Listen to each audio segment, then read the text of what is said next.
Hey guys, and you are listening to Profound Radio with Maple. Silven? I'm Shannon. Hope you guys are doing fantastic today. I know we are, and I think we are, doing quite happy today. How are you guys? I'm Oh, scared. I'm great. You're scared. I'm feeling. It's fine. It's fine. How are you, Silven? I'm great. I'm feeling much better because I was sick for so long, but now I'm good. All good. Good, good. Healthy Sylvan is healthy. Yay! See, I'm not so Yay. healthy. I've got like this really bad stomach thing going on, so, hopefully I'll be I fine. might be unhealthy in the future because I'm going driving today for the first time. Oh, cool. How's that going to go, do you think? No, it's. I don't think it's going to go well at all. Actually, I can't drive. Everyone, stay off the roads. Stay off the roads. Anyway, I do believe our stream is having a bit of a problem. Hopefully, it will initialize soon and people will catch up. Yep. Oh golly. This always happens. But I know when it does catch up, you can sort of watch from the beginning again. So, oh, it's up. Hey guys. Hey. Hey. Hey! So yeah, just to start off, we have another Zimbio poll for you guys to vote on. The link is on our loading screen. Yeah, go. I think. Yeah. Guys, please vote. I just want to say this feels really kind of important because I know we do millions and billions and bajillions of polls, but if anyone remembers how last summer fans of Steric, the popular OTP from Teen Wolf, wanted to get their OTP on a similar poll like this, and they didn't let them because it's a same-sex couple and they're not canon. And like, look how things have changed. Just every time I see Destiel in something like this, I'm so happy! Go vote! Yeah, it's amazing. No, it's really awesome, but I'm getting really, really tired of these polls. No, it's just like they are just using us, aren't they? They're just sort of like. Well, yeah, it's just a random thing. You'd never think that you'd be doing something so much, but then you just do. Yeah, but I mean, hang on, I'm just looking who we're up against. We are up against that Lauren and Bo, and apparently they are actually a canon lesbian couple. So Yeah. that's like amazing. What feels really awesome is that they put Dean and Cass up there with, completely canon couples, and of course it could, have to do with the fact that supernatural fandom is really active and everyone knows, but also, like, yes, Dean and Cass to me are not completely canon yet, but guys, we're moving! Yeah, we're getting there. We're actually winning in this poll at the minute. At the minute it is 56% to 44%, so, keep voting, guys, and hopefully we'll win this one. And also, at the minute, I haven't got the link to it, but there is the alpha male poll going on, and we think we think it's going to be a cockles showdown when we get into the next We want a cockles showdown. Please, let's have a cockles showdown. Yeah, it's I'm not voting. No, I'm not voting. No, but it's going to be fun. Misha's appeal for voting for him is because he can knit, and he's knitting a sheath for his chainsaw, so. Or just chainsaw. If we get a cockles showdown, Misha is definitely gonna tweet about it. Yeah, but the thing is, right? Have you seen how they've spelt their names on the alpha male poll? They've spelled. Someone's put it in the chat. It's Misha spelled M-I-S-C-H. Yeah, and Padaleck. it's hilarious. Oh my gosh, it'd be Jared if he was a Dalek. It's great. So. Anyway, so we just had one epic episode. Did you guys enjoy the episode? I loved the episode. I did enjoy the episode, yes. Honestly, I expected pretty much everything I saw, but, it was good to watch. Yeah. I mean, I was expecting it to be full of angst, I really was. I was just like, oh, this is going to be painful. And it was, but I enjoyed it. I was just like, me and Shannon were just like, yay, angst, it's amazing! And we're just... Okay, I'm going to say this now, just so everyone in the radio knows my whole views on the whole thing. I did not get that depressed when Benny died. No, me either. I mean, I was upset, but I was more seeing the parallels of Castiel. I was seeing, this was something Benny wanted, and I wrote quite a thing on it actually. Just like he wasn't comfortable in this world. He felt he belonged in purgatory. He wasn't happy. Stop saying Benny died. He didn't die. No, he didn't. Denial. That's the thing. He is still alive. This is the thing. No. He can come back. He can come back. That's the only thing I'm holding on to. That's the only reason why I didn't cry. Is because, just come on, I love Benny! Let him return! Yeah, I feel like what's going to happen is a lot of the fandom who really love Benny are going to sort of pull a cast, and they're going to try and get Benny back, since his death was really left out in the open. And I would not be against that. I just think that it was foreshadowed that Benny really wasn't fitting in the world of the living. I mean, I wasn't surprised when he said that he wanted to go back to purgatory. I think he was like scared of falling off the wagon, you know what I mean, and sort of hurting someone. And I think he'd been fighting with that for quite a while. And I ended up liking Benny in the end. And I think he really didn't want to hurt anyone. He wasn't feeling comfortable, and he'd been in purgatory for 50 years, so.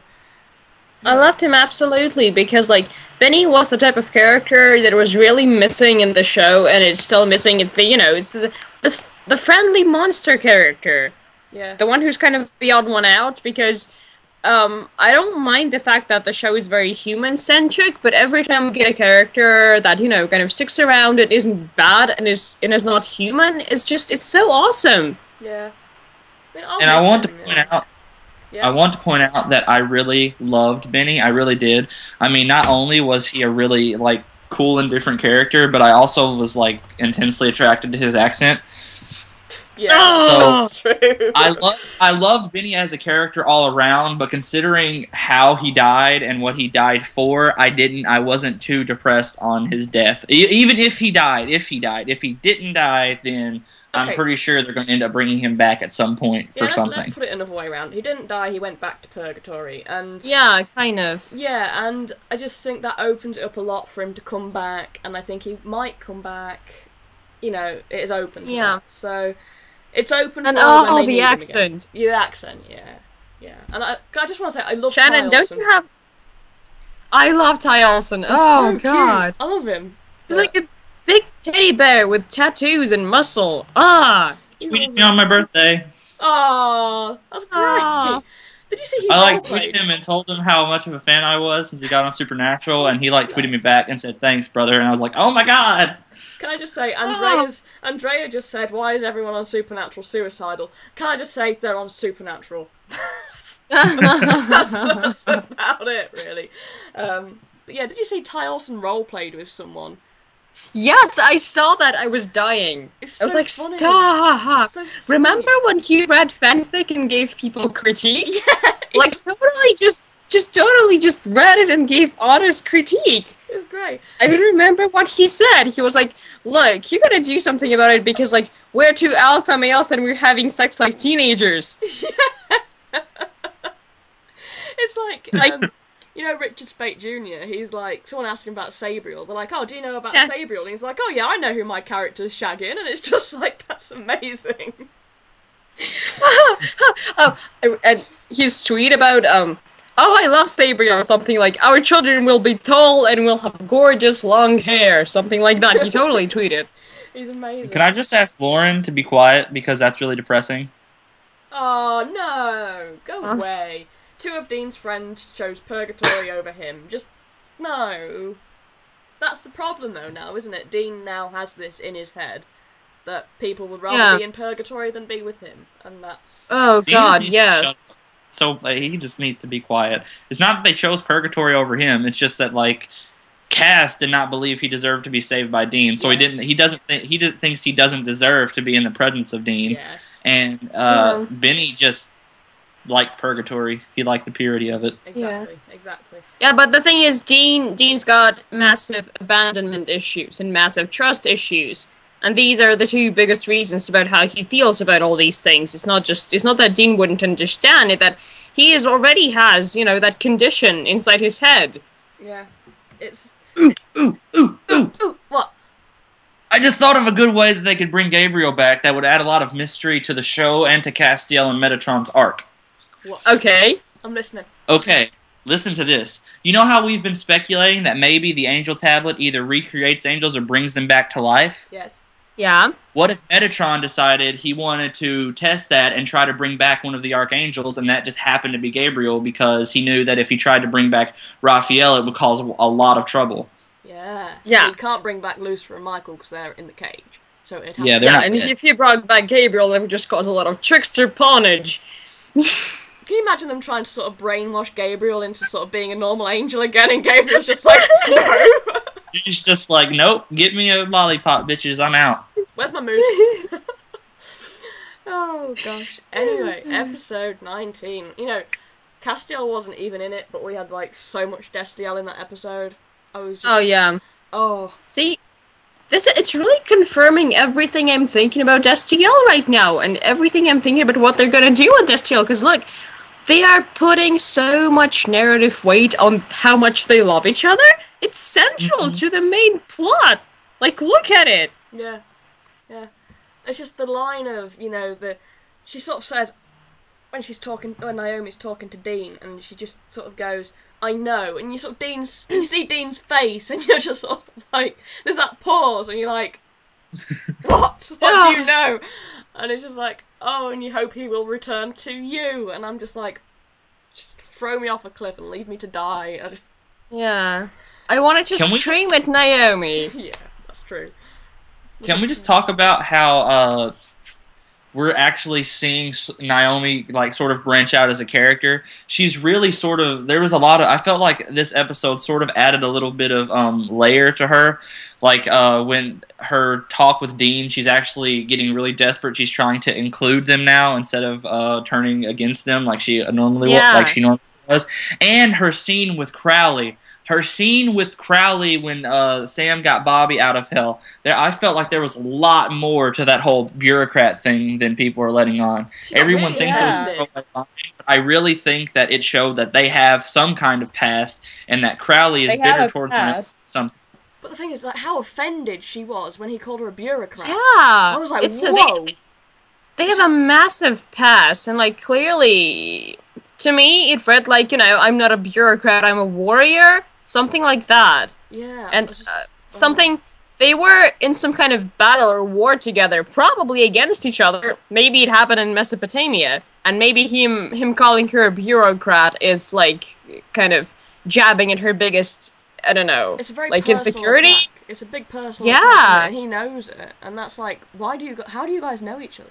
It's really... Maybe he was an angel that worked with her until he fell and became a demon. Yeah, that's what I'm starting to think. And they've both gained power. And that's interesting. Maybe because that is why he called her a bureaucrat, because she kind of stuck with the rules. Oh God, maybe he said... He expected her to fall with him, and that's why he's so bitter towards her. I was just about to say that. Oh my God, that is awesome.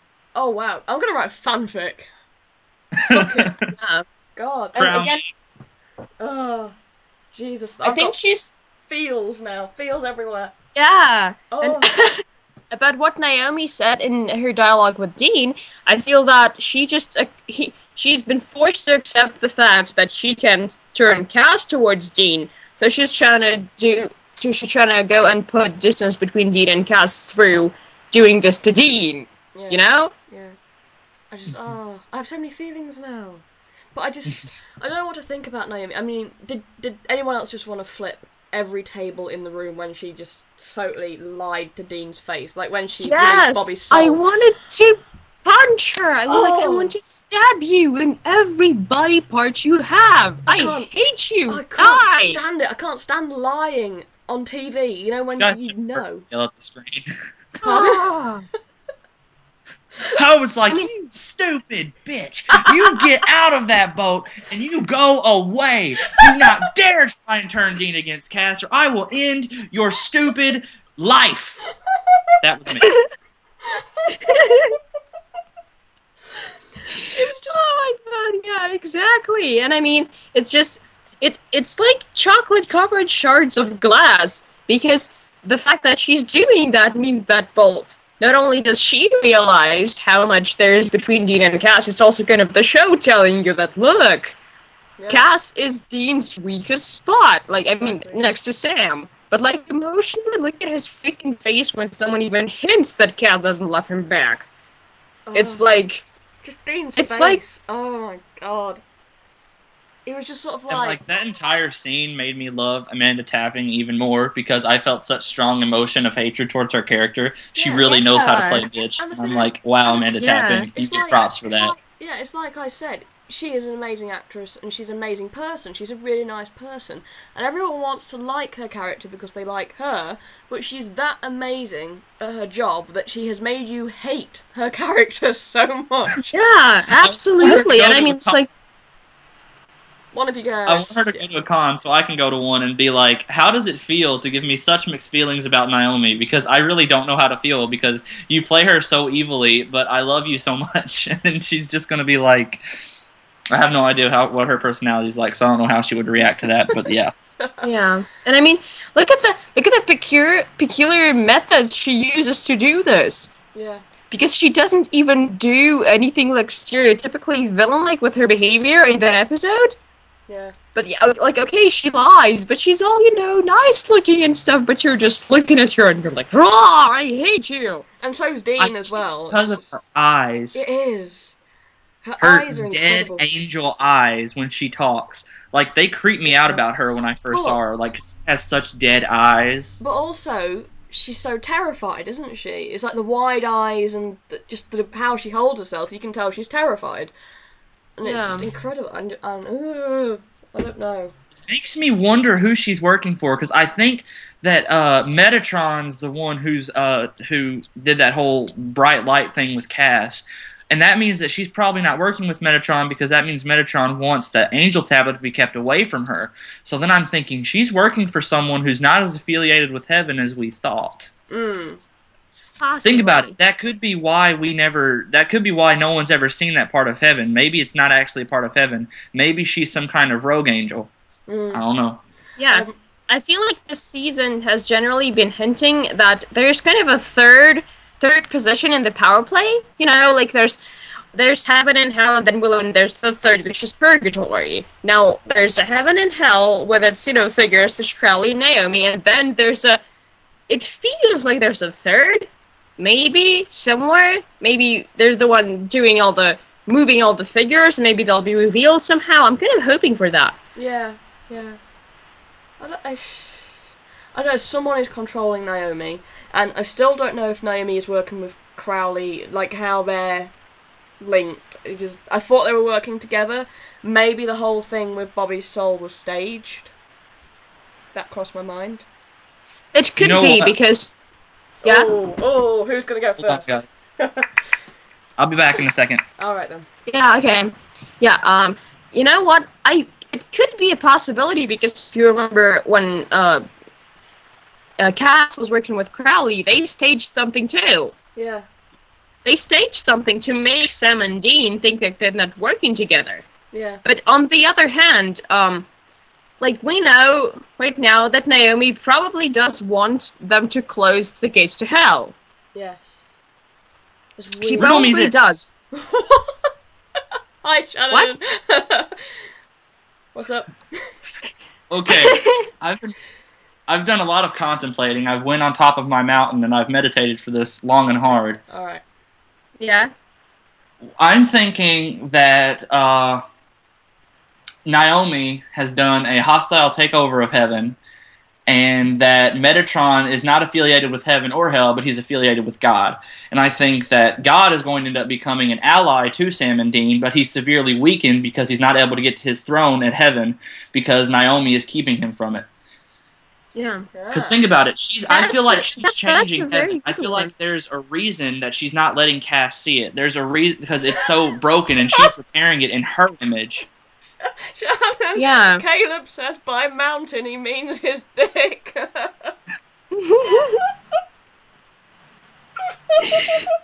And like, okay, Caleb, stop it! You're turning this into something funny. It's not funny, Caleb. Oh, they're so cute. And I feel like she took control of Castiel because she knows that whoever's fighting her, because I don't think she realizes that it's God, is probably going to need the Winchesters, and he's going to need Castiel. So yeah, I'm thinking that God has sent Metatron to try and get the Winchesters trying to help out the Winchesters. But I don't know. I really don't. I'm just I just did some long meditating on Caleb's penis. I like your meditating, Shannon. The thing is, I've been thinking about this for a while. I'm kind of very fixated on the idea that, like, God is on Cass's side in the whole equation, because, I mean, come on, Cass has been raised from the dead so many times with no obvious reasoning other than God raised him, and he also kind of has the support, you know, behind him. It feels like that. And I would think that, you know, since God is supposed to be omnipotent and all-seeing and everything, he's supposed to know that Cass is gonna do some important stuff, so he would be, like, supporting him all the while. Kind of. And I've always been thinking that God is on Cass's side, kind of. It's also going to be... It's also going to be very... Yeah, I'm sorry. It's also going to be very cliche if they pull out God as the big bad. Mm-hmm. It's just going to be very cliche. True. And this is to everyone who's saying that they think Metatron flew the coop. Was that mentioned in the show that Metatron left? It was, he basically wrote a goodbye note. One of the tablets they found, I think it was the demon tablet, was basically his goodbye note. There was like a footnote that was like, I've done my job, I'm basically fucking sick of heaven now, I'm gonna leave, sort of thing. So, well, I'm thinking that probably he's probably working with God now. He may have not done it then, because I think maybe God may have left heaven because it was so hectic. And now Metatron's probably the only angel who's going to be able to fix it, especially considering the fact that Naomi's probably taking it over. This is just me going on my own little tangents. You guys, you can completely disagree with me. Well, Elizabeth says his words were, "Take my leave of this world." Kevin read it off the tablet. I remember him saying, sort of, "My job is done now, I take my leave of this world," sort of thing. So it's a case of what happened to Metatron, you know. Yeah, the thing I always think about when it comes to, like, God leaving the world and Metatron leaving the world is kind of like that. It was a sort of meant to think of it as like a self-balancing system. It's kind of terrible, and it doesn't put God or Metatron in a good light, but look at what happened in all the latest seasons. Like, all the baddies in heaven essentially annihilated themselves through fighting each other, and with the help of Winchesters, because there's no more Lucifer, no more Michael, no more Raphael, and everyone going with him. And then on Earth, when the whole Leviathan thing happened, and before that, when the whole Castiel thing happened, Cass went and killed off all the religious assholes, right? Yeah. Yeah. So it's kind of like, sort of, in a very creepy way, like purifying the church. Yeah. You know, of the you know, that, what's that church called? Westboro Baptist kind of variety of people. So I kind of feel like it's a self-balancing system that ends up kind of clearing all the baddies all on its own, and that's why he kind of stepped off, and all the while he's kind of like standing just on the sidelines and supporting the side that's doing the thing. Oh, guys. I'll be back. I have to go to the bathroom. Alright then. Okay. I just Free to pee! Free to pee! We need to, like, jig and a dance for that in a song. Yeah. It's like, free to pee, free to pee. Free to pee. Anyway, I just had a thought, right? I'll tell Shannon when he gets back too. Yeah, Metatron is coming into it, isn't he? Like, he's confirmed to be coming. Yeah. So. Yeah, he's definitely coming. So how is Metatron coming back? So what is his motive for coming back? What if Dean finally manages to touch the angel tablet, and sort of his righteous man soul type thing activates it, and Metatron comes back because either the tablet is in danger or he is needed to do something with the tablet, sort of thing. So basically, the tablet activating calls Metatron. sort of thing. Yeah, maybe, because I would think of that as the only reason why he would even appear, because it's clearly something that concerns the tablet, and it has to be something big, because, like, you know, he left for a reason. He clearly wouldn't pop in randomly. Yeah. But see, yeah, Kaz has the tablet. Someone says, you know, Castiel has the tablet, yeah, but he's hidden it, and, you know, Metatron's coming into it. The Angel tablet is clearly part of Dean's arc. Dean is definitely something to do with the tablet, because he hasn't touched it yet, and I think that is a very, very important thing. So, the question is, what's going to happen when Dean touches the tablet, inevitably? How is Metatron going to come back? What prompts him to come back? Because he isn't just going to appear.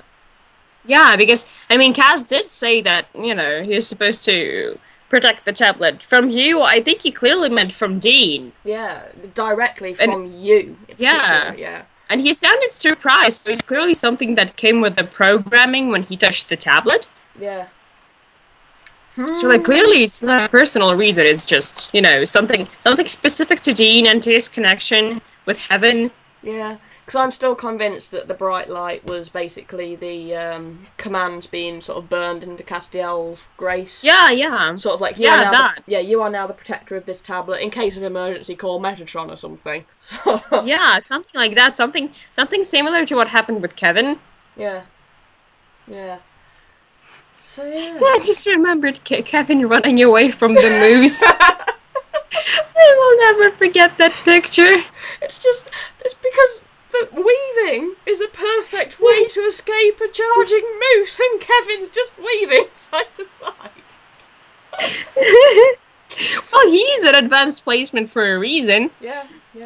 And I think that what I'm thinking right now as to why he needs to protect the tablet from Dean is because of two factors. It's both because the tablet is, of course, supposed to be an extremely, extremely powerful tool, so Heaven would be iffy about handing it to a human, even a special human. Yeah. That's one thing, and there's another thing, that Dean has some sort of ability that is Dean-specific, so to speak, that has to do with the Angel tablet. Yeah. But that is somehow not to be, you know, not to be taken lightly. That is some sort of super duper emergency, dramatic kind of thing. Which is why the tablet needs to be kept away. It's like a red phone or a red button, you know? Yeah, sort of like an emergency. Hang on a minute. I hear Shannon coming back. Yep. I'm back. Yo! Yay! What did I miss? Oh my god. Who's got an echo? Oh my god, it's you, Shannon, I bet. Well, no, I'm not playing the video. No, but there's an echo. Oh my god. It's not me. I don't know. I think it's gone. That's definitely not me. It's gone. Okay, cool. I was just saying that I think something has to call Metatron, if you know what I mean. So, you know, I think Dean touching the tablet might call Metatron, or Castiel, because the code sort of burned into him, he ends up calling Metatron because he thinks something's in danger or something like that. We're basically saying, how does Metatron come back? Yeah. But any thoughts on that one, Shannon? On Metatron being called? Yeah. I actually think that would make a lot of sense, considering the information that I didn't realize, because apparently I really don't pay attention, that he's gone. I'm guessing that, yeah, he probably... I actually kind of agree with that. He probably should probably get called by Castiel or by someone in some special way. Yeah, he's got to be called. He isn't just going to appear, I don't think. Yeah. But quickly, can we just go through, because a lot of people are talking about angel hierarchy, and I know a bit, and I'm hoping you guys know a bit more. I can pull it up on Wikipedia. No, I think I remember most of this, actually. You basically got your normal angels, like Castiel was, originally. And then you have your seraphs, who are above them. Zachariah was a seraph, and now Castiel is one too, so I'm taking it on the assumption that Castiel was promoted, sort of thing. And then up above that you have archangels. And then you have cherubs, which are actually a totally different type of thing. They're not really in the hierarchy. They're their own sort of... Yeah, the cherubs are totally different. And also, guys, saying that cherubs are not fed babies. No, they're not. Fed babies are something called putti, and they actually originate from Greek mythology. They're kind of they originate from there, and they were used during the Baroque era for a lot of decorations and stuff, and that's how people came to see, to associate the word cherub with them. But no, cherubs are not fed babies. They are very dangerous, actually, cherubs. Like, yeah, they're very powerful. Yeah, they're extremely powerful and extremely menacing. What heads do they have? A face of a lion, a face of a... I don't know. I don't know how many they have either. I think they have 4. Yeah. They have 4. The description Zechariah gave of, in heaven I have 4 heads, one of which is a lion, is actually your textbook description of a cherub. Cherub, yeah. But seraphs as well have been described to have 4 faces. Yeah. They also have 6 wings. Yeah, seraphs have 6 wings, that's for sure. I always love to entertain the idea. We know Cass is not that, but Alphanim, they're the weirdest angels because they're like wheels with wings. Yeah. Wheels with a lot of eyes and wings, and I always imagine that if saw Cass's... The traditional depiction of a seraph I have seen is basically a baby head with wings. I don't know if you've seen it. They are literally just floating heads with little wings. Oh, right. Yeah, I've seen it. Yeah, have you seen it? Yeah, so I'm just kind of funny. But also one of the traditional descriptions of seraphs is actually they're meant to be sort of indestructible because they are made out of pure love and light for God and humanity and all this, and they sit by God's throne. So they're basically God's favourite pets. Absolutely. They're very weird. Yeah, they're very weird. So yeah, seraphs are meant to be pretty indestructible, but Zachariah's dead, so go figure. But it's a case of, when did Castiel get promoted? Because he wasn't a seraph when he first came on. He was just a regular soldier angel. I think it was when God brought him back as new and improved. Yeah. He gained powers of seraph. Yeah. I think so too, because that would kind of make sense. Then again, I do sometimes worry if they're just, using pretty words. Yeah. Kind of, because, like angel, seraph, do they actually mean it or not? I do hope they mean it, because angel hierarchy is very cool, and I do hope they kind of have lore behind Kaz actually getting promoted. Yeah, because it's like, the normal angels, obviously, there's still a hierarchy there, sort of very military style. They've got their barracks and their garrisons and so on. Yeah. But obviously... Cass becomes an archangel. Yeah, that'd be cool. I wonder if that can happen. That'd be awesome. Because actually, I feel like... with the angel tablet, that might be something. That might be possible, but I know in some religions Castiel is an archangel, so...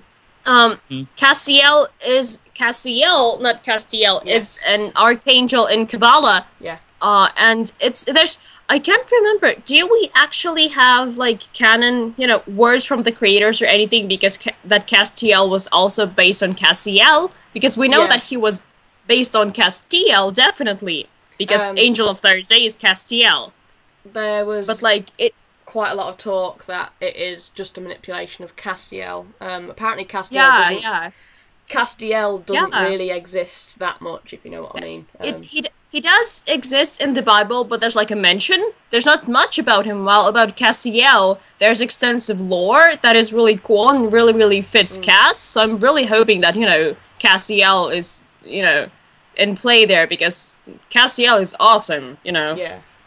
So it depends because they make their own lore and everything, and they've made up angels, and so we'll see. It's interesting though, but yeah, anyone who's actually interested should probably just sort of Google sort of angel hierarchy, because it's a really interesting read actually. Yeah, I read Wikipedia. Wikipedia's got it down, really. To someone who asked me if we had faith in the writers, I have lots of faith in the writers and the mythology, because I feel like they've departed themselves from traditional supernatural this season, but I think they've also sort of went back into Supernatural's roots a lot more than they have in the previous 2 seasons, season 6 and 7.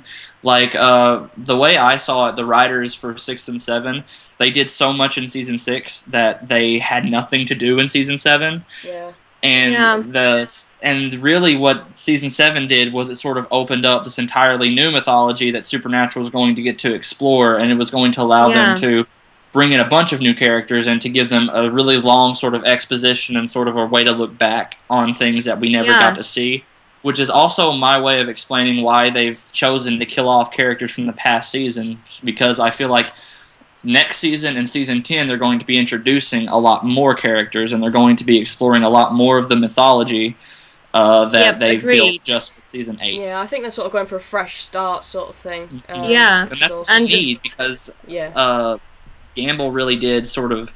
She shook things up, because there are some things that she did that were good, but there were a bunch of things that she did that was bad. And I feel like they've really done a good job in keeping the things that are good and throwing away things that are bad. Yeah. And the thing is, guys, to all people who are concerned about the writing and showrunning this season, the thing is, guys, with the change of showrunner, we all know that Carver is amazing, but change can just come, with a snap of fingers. It's gotta be a gradual process where it becomes more of kind of Carver's show, which I would very much like to see, but Season 6 and 7, I'm not saying all of it was bad, but it kind of made a mess. There are many reasons for that. There are reasons for that outside the show, like Season 6 essentially wasn't a whole season, but it was like they made a half season, then a half season, and then in Season 7, there was generally a lot of mess happening with everything.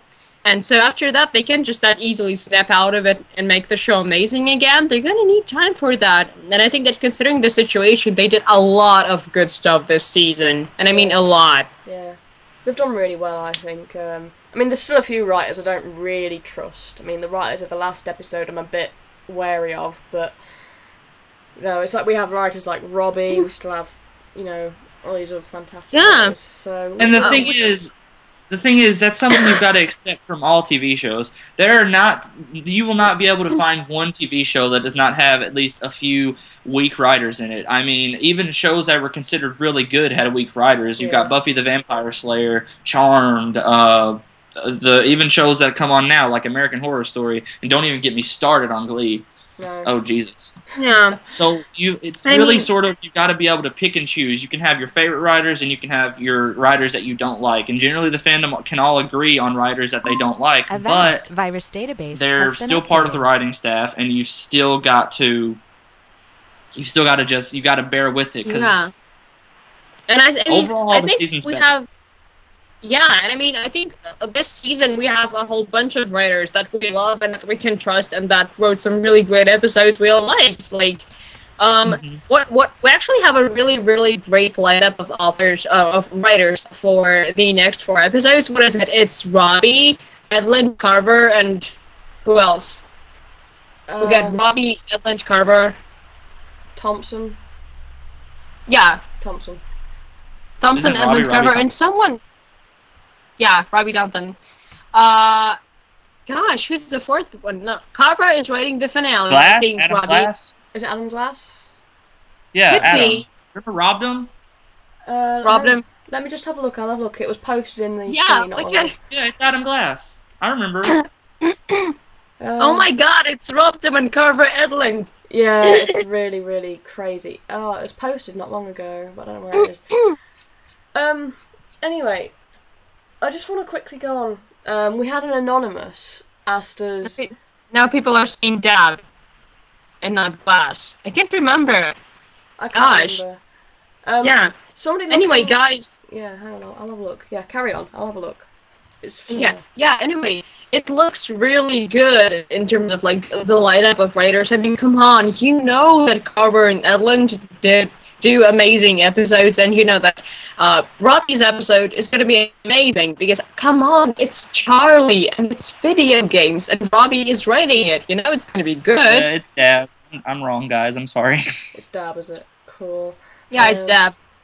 Yeah, I was just looking for it, because it was posted not long ago. But... And you know that Carver, I don't doubt Dab either, but especially about Carver and Edlund, you know that they're gonna break all the STL. Yeah. These are also the episodes. The episodes with Castiel, come on. They got it so good. Also remember what some of the things that Edlund did this season? Like the first scene where a guy openly flirts with Dean and Dean responds? Yeah. Huh? Yeah. Huh? Yeah, it's going to be fantastic. It's going to be good, guys. Come on. Yeah. Anyway, I'm just going to move us on a bit. Can we do a little bit of Crowley talk again here? Oh, absolutely. You can do Crowley talk with me anytime. I know. Because I just want to address as well, because I know the answer to this one. It's like, oh, I know the answer. We had an anonymous say, some people, including me, as in I have that theory too, have suggested that Crowley might be an ex-angel. If this was true, how did he not know about the angel tablet? Neither did Castiel. Castiel didn't know about the angel tablet. Nobody's meant to know about it in heaven, because it's meant to be safe and protected. So that's that. Yeah, this is why I think this is kind of more reason to think that Naomi's something special. Because she knows about the angel tablet, but like your ordinary angels are not supposed to know about it. I mean, I believe maybe the archangels would know about it, but I don't think your average Sarah, your normal angels would know, so... Yeah, I feel like if the archangels knew about it, then that would mean Lucifer would know about it, and that sort of brings some sort of error, because you think if Lucifer knew about that tablet, then he would have tried to use it at some point. Although it was in Lucifer's crypt, wasn't it? Yeah, but he should know where his own crypts are. I mean, I don't know. Maybe he did know about it, and obviously because he is actually loyal to God. I mean, he hates humanity, but he was still sort of loyal to God. I don't know. Maybe he kept so much of his fabulous wardrobe there that he forgot it was there. I kind of agree with Lauren. What if Naomi is an archangel that we haven't heard of yet? Yeah, because what if Naomi isn't even her real name? What if she's just using that as a sort of a fake name to keep people from realizing who she really is? Yeah. Because supernatural twists the lore plenty, so it is possible we could have more than 4 archangels. And I just want to point out that in actual lore, the first demons were fallen angels that chose to fight with Lucifer in the war. Yeah. I think I quoted for him. There's the quote. It's something like, "And he was cast out of heaven, and his angels were cast out with him." Yes, that's the actual quote from the scriptures. So, which I remember is like from a song. Yeah. Another thought.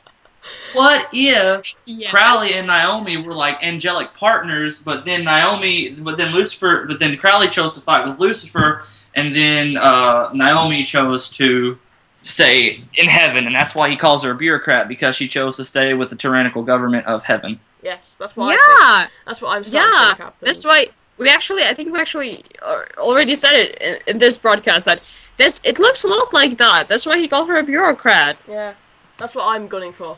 But I mean, people are saying, why doesn't Castiel notice Crowley's an angel if he is an angel?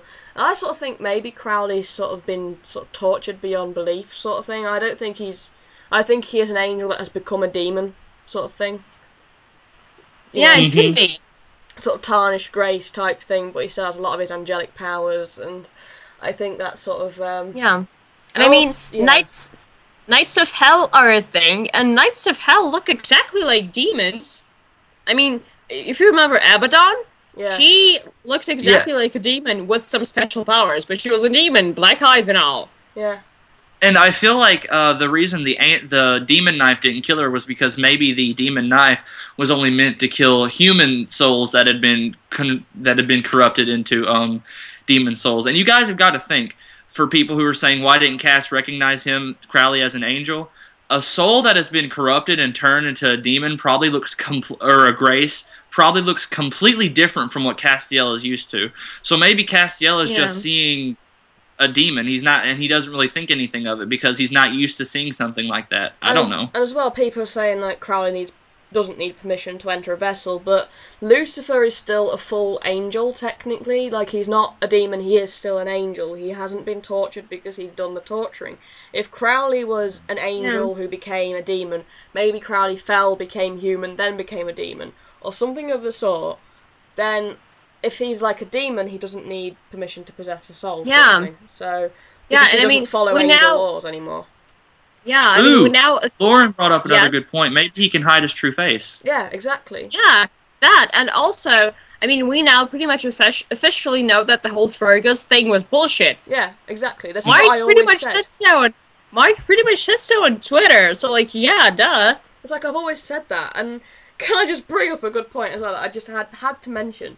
It's like we want Chuck to come back, and we have all these theories about lore, and when we think that when the cast and crew denies it, that's the end of it. That Jim Beaver is the biggest fat liar ever to walk the earth. He's like, his post was hilarious. He was like, who's coming back? Me? No, I'm not coming back. I don't know anything about this. I'm not coming back. And it's just like, have you seen one of his latest tweets? He says, sorry I haven't tweeted much lately, my pants were on fire. And I'm just like, it's just proof that you're free to make up any theories you want, because literally anything could be true, and even if they deny it, that doesn't mean it's not true, sort of thing. So. Yeah. The thing is, that's kind of how I feel about asking questions about, like, direct character development.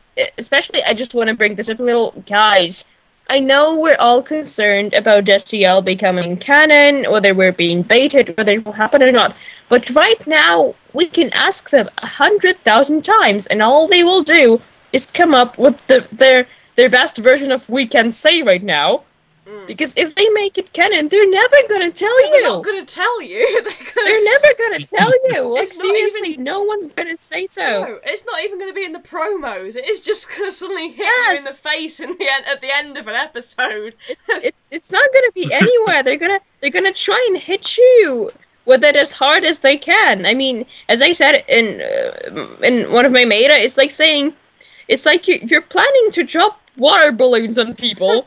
And telling them that you'll make Destiel canon preemptively is like saying, guys, I'm dropping water balloons, step away. Yeah, and it's like someone brought up that Jim Michaels said that nothing would happen between Meg and Castiel.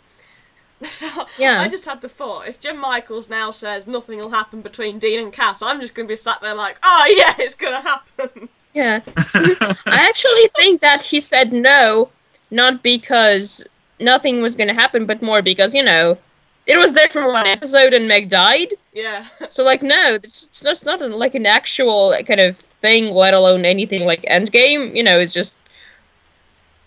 Yeah. It's not really there anymore. No. I feel like people get on Twitter and they, like, tweet people asking, are you going to do this? Are you going to do this? I feel like they really get their hopes up because they genuinely think the writers are going to spoil what they've written. Guys, as a writer myself, I know the worst thing you could possibly do is reveal something. And I'm talking, people will go through a bunch of links to make sure nothing gets revealed of what they can do. They cannot spoil anything. They cannot give you, and even if it's even bad for them to give you hints. Yeah. Yeah, and like, because we're a smart fandom. I'm pretty sure they've caught on with the fact that whatever hints they give us, we're going to be able to figure out, which is why they've gone to blatantly lying to us. Yeah. So stop asking. Yeah. Yeah, so, like, but it's like, guys, we're not aiming to dismiss concern, because obviously cases like Destiel becoming canon are special cases. They're very special, and they cause legitimate concern within people, and that totally needs to be understood, like, by everyone. Because, of course, like, queer baiting and no homo are a thing, and there are things that concern people that don't just have to do with supernatural, but have to do with more. But we're still gonna keep it in mind that even if they understand, they're not gonna tell us. No. They're not. It's like Caleb and said, I don't think. Sorry, I was gonna say I want to be surprised. I don't want that spoiler of Destiel. You know what I mean? I just yeah. I want it to just hit me in the face, and I'm not expecting it, and then I just have the biggest grin for the next 6 months or something. So. Yeah, and I mean, it's also kind of, it's a combination because they are also doing obvious build-up. Yeah. I mean, like, come on, all through season 8. Yeah. So, have like, you guys it's not ever thought about? Oh, sorry. Yeah, go on, Shannon. Yeah, go on. I was about to say, have you guys ever thought about maybe they didn't say the Destiel hug was going to happen just because they were trying to experiment with how exactly we would react to a big surprise like that, and now that they know that we've reacted so positively, that they'll probably just completely make sure that Destiel slaps us in the face just like that hug did. Yeah. And the thing is, it's like someone said, they're not going to reveal probably one of their biggest season arcs and the finale of it. They're not going to just reveal it. I mean, guys, if they make Destiel canon, they're gonna do it with maximum drama. Yeah. And I mean maximum drama, because there's this epic dynamic that wields a lot of emotion, that's extremely powerful, that relies on this completely unreal chemistry between these actors. And if they're gonna go and give them some sort of reveal of their romantic relationship, it's in their best interest to make it huge, big, dramatic. Yeah, yeah. Mm-hmm. It's gonna be, come on, and this is supernatural, so it's gonna be the most painful thing ever before Destiel becomes canon. So, yeah. Okay, can I say something? Yes, of course you can. Okay, and I gotta stress to you guys, there's no denying we've had build-up this season, and I feel like a lot of people are expecting that just because we've got some build-up this season, that means it's going to be canon this season. I don't think so. No, I think it's going to take a lot more build-up. No, so me really, neither. We need to just sort of sit back and watch as things build up, because they're not doing all this build-up just to build us up for something that's not going to happen. They're doing all this build-up because they're trying to get most of the fandom into the idea. And if most of the fandom doesn't get into the idea and they slap us in the face with it, there's going to be tons of backlash. Exactly. And that's the last thing we need for a fandom that as fragile as ours. Yeah. Exactly. That's what I said in my meta about like 8.17 and 8.18, is that they need to get everyone on board with the idea, which is why they're right now going to stress the hell out of the emotional involvement between Dean and Cass. Have you seen Dean's face this season when someone talks about Cass? They are gonna make us all want for them to get together, and I mean all of the audience, everyone should cry. Okay? Yeah. They want everyone to cry, not just us. And this is exactly why they're going to involve more and more of the audience with the idea of Dean and Cass becoming together in a situation where it will be both narratively important and where it will be like something everyone wants for them, you know? Yeah. And to Moancat, the point's not to get everyone on board. The point is to get a majority of them on board. Yeah. Because there are still going to be some extremist non-shippers and some extremist Wincest shippers who probably aren't going to like it. Yeah. And by saying extremist, I'm not talking about everybody, so don't think I'm trying to hate on any sort of non-shipper or Wincest shipper. I'm just saying there are extremists out there who will be like, you know what, this is totally stupid, it makes no sense. I can name a few people who will be like that no matter what, but I won't, because I'm courteous and I'm nice. Yes. I agree. Sorry. But yeah, I think I'm still absolutely positive that we're going to get it canon, and I'm pretty sure that it's probably going to be next season, to be honest. And I've said this before, and can everyone just please just agree with me here that we don't want it to be canon until like the latest possible moment, because if it goes canon sort of the beginning of next season, we have to suffer through a season of them possibly splitting up, or one half of them dying. So... Oh god. You know what I think they're gonna do?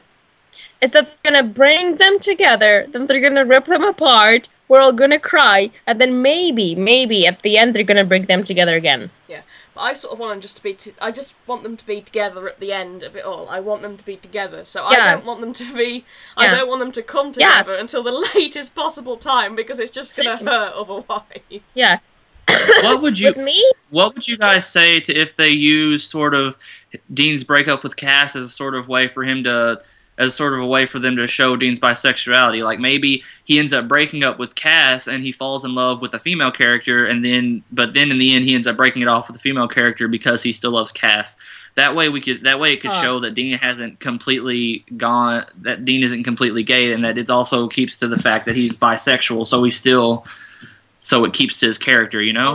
What would you guys say to that? Honest opinion, I would smash my head against a wall for about 6 weeks if that happened, because it's just... Yeah, it would be terrible, but I mean, I think that getting Dean together with a dude, like with Cass, would do a good enough job of showing that he's bisexual, because he has shown us a lot of his, attraction to women. Like, we've kind of... I get what you're saying, Shannon, is that the society is very monosexist, which means that when something like Destiel happens, people wouldn't say that he's bisexual, they would say that he became gay.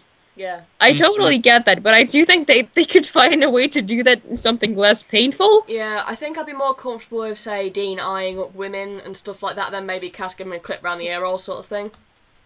They could even do that through dialogue. Yeah.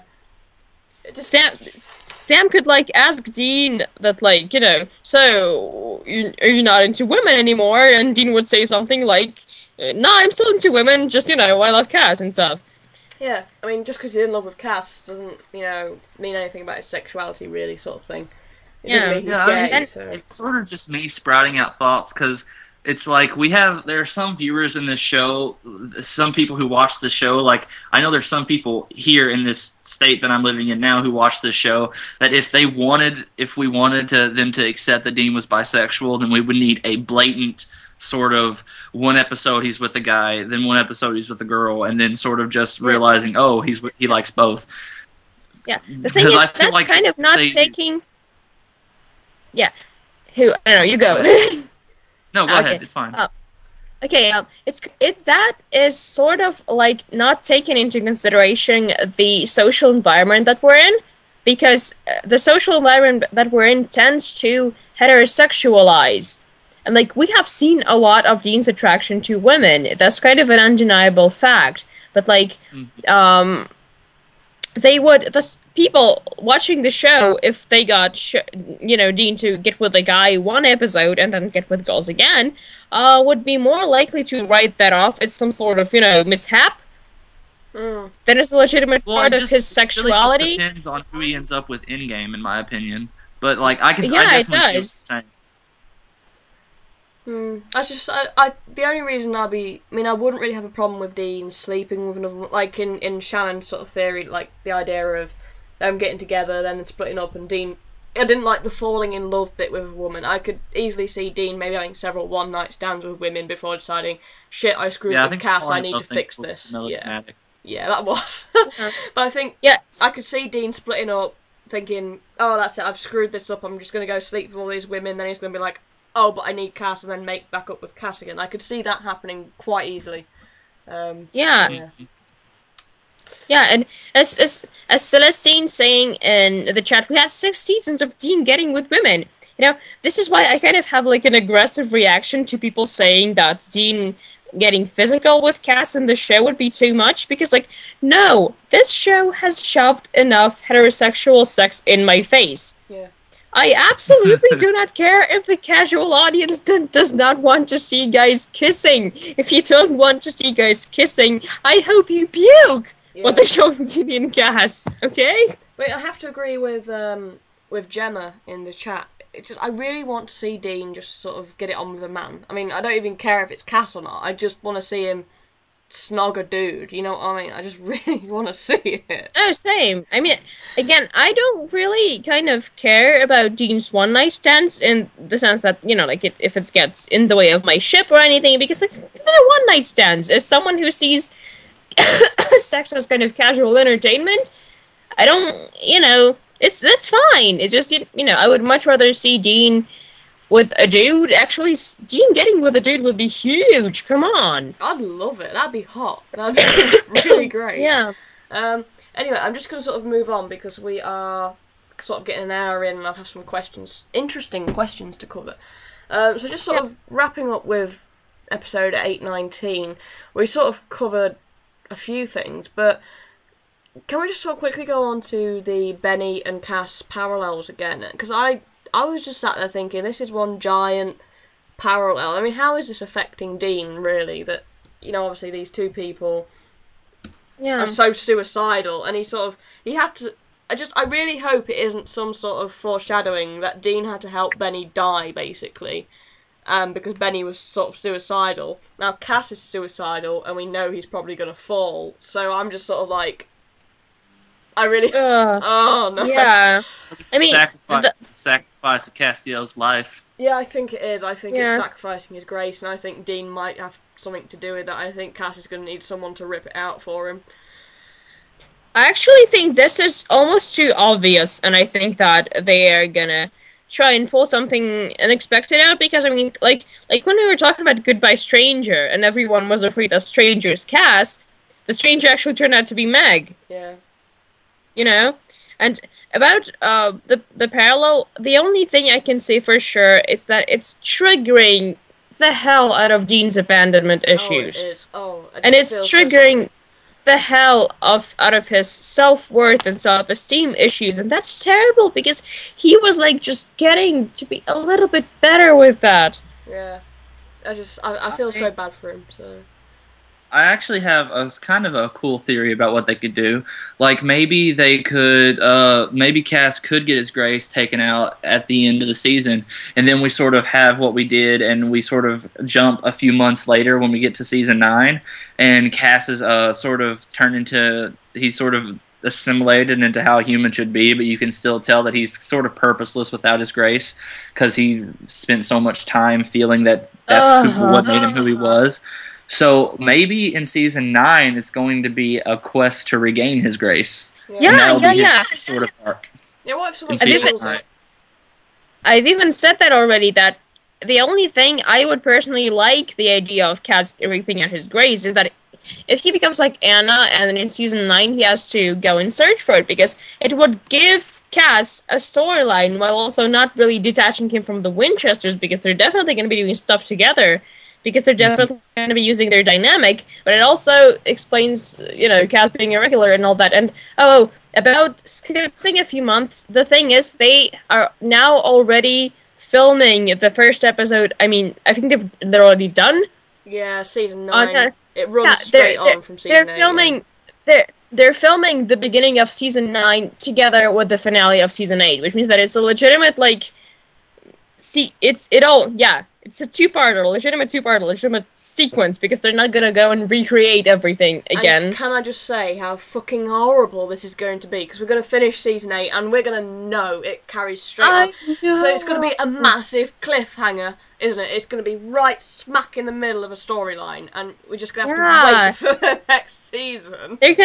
They're gonna pull out their worst, biggest cliffhanger. It's gonna be like the Leviathan. Was it last night? The last thing was like, oh, this is gonna be so much fun at the end of an episode or something, and you're just sort of like, ah. No, it's gonna be horrible. Sorry. Can I say something? Right. Yeah, go. I was also going to say that the whole with Cass, the next season regaining his grace, I sort of feel like they wouldn't realize how much they needed it until. I think there's going to be some kind of new enemy introduced next season, and it's going to sort of be one of the kind of a big bad, but not really, since they haven't really had any. Since they're not really going to have any these last few seasons, I feel like they're going to need Castiel and his grace in order to be able to beat him, if that makes sense. Yeah. Oh god. Yeah.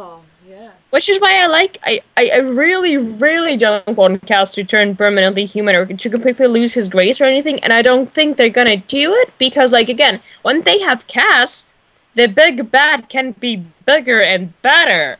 Yeah. Curious. I'm really looking forward to it. Someone asked, why does Supernatural rely so heavily on cliffhangers? It's every episode is like a... And they Yeah. Oh, sorry. I feel like I'm talking too much. No, you're fine. No, you're fine. I feel like they rely so heavily on cliffhangers because in the past they used to have a lot of viewers. They really did. And then with season 6 and 7, you saw them really start to lose those viewers because either the storyline was really thin or it was really dry. And now they're really trying to keep those viewers back, and they're trying to keep them coming every week. So really, I think it's sort of a defense mechanism for the writers. They want to make sure that the viewers are watching, so they add cliffhangers in most of the episodes, just so that they know that they'll have people tuning in next week just to see what happens. It has to do with the fandom and the way it is now. It's really fickle right now. Sorry. What is it, Mapal? Well, Sean has just said in the chat, and I did think about this the other day and I forgot. So we had the spoiler, I don't know if you guys heard, of someone was on set and they heard someone say we're going to need more blood on Crowley's hands. Oh god, I don't want to think about it. Don't bring it up again. More blood on Crowley's hands and more blood on Castiel's stomach. As Sean has just said, what if Crowley rips out Castiel's grace? But does ripping a grace out involve blood? They never specified. Apparently it's like digging out your insides with a butter knife. So I guess it could involve blood. Maybe maybe Crowley will torture Castiel, because that sounds more like torture, because Grace is like this little blue glowy thing. But or would it be blood? But because Crowley, like, we know angels can sort of reach in, you know, to the soul and all that. But because Crowley, maybe, we don't know what he is, but maybe he can't do that, so he just sort of basically shoves his hand into Castiel's chest and just pulls his grace out. Yeah, that's not sexual. I love shoving my hand. If that happens, I will have one reason to be mad at Crowley. But that, just think about it. That gives you your season 9 plot of trying to find Castiel's grace right there. So guys, What?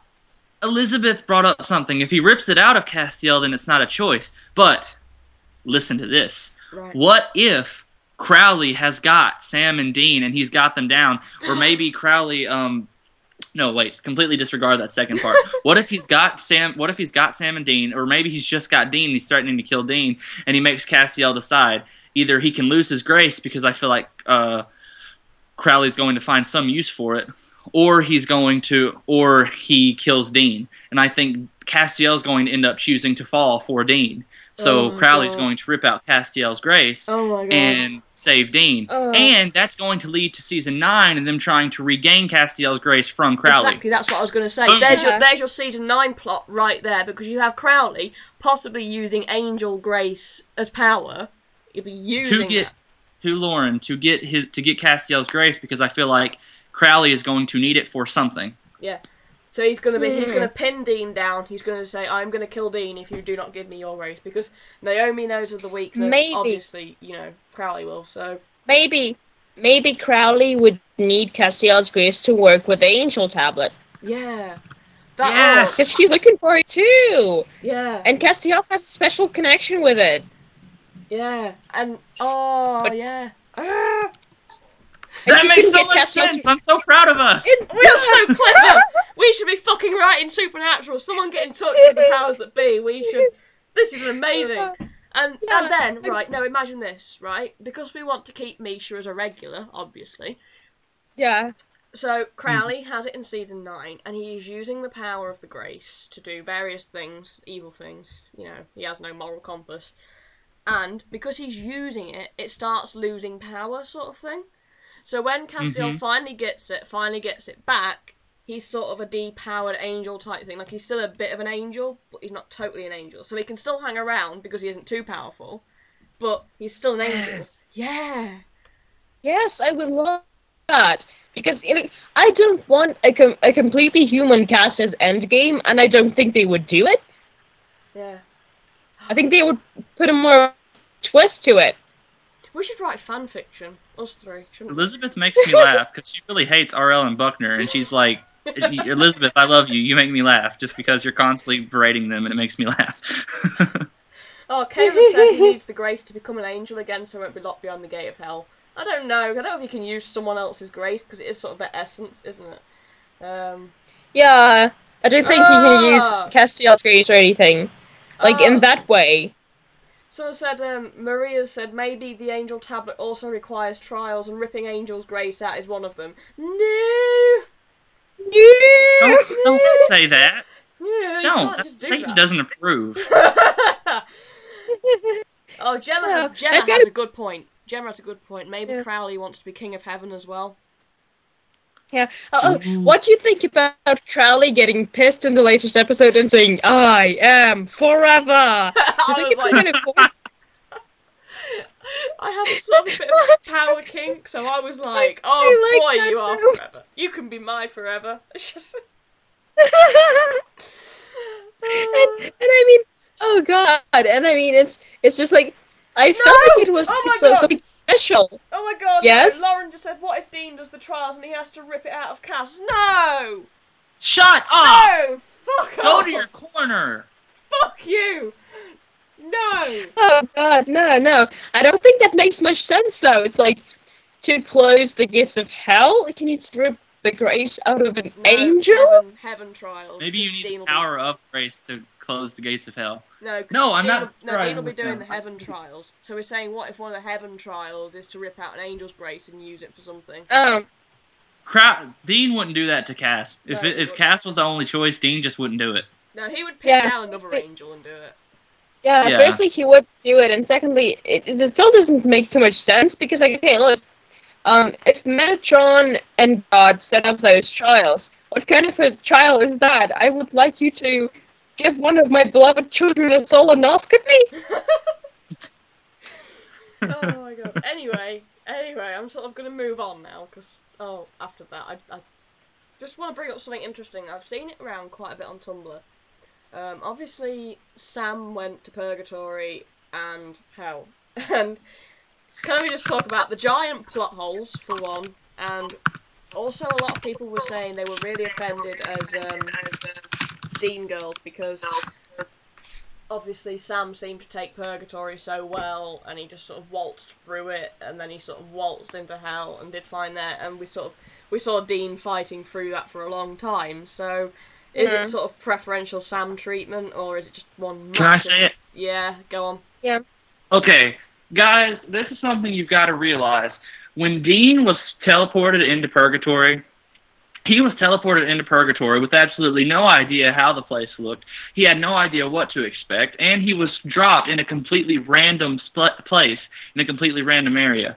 With Sam was guided there by a Reaper and told exactly where to go. Yeah.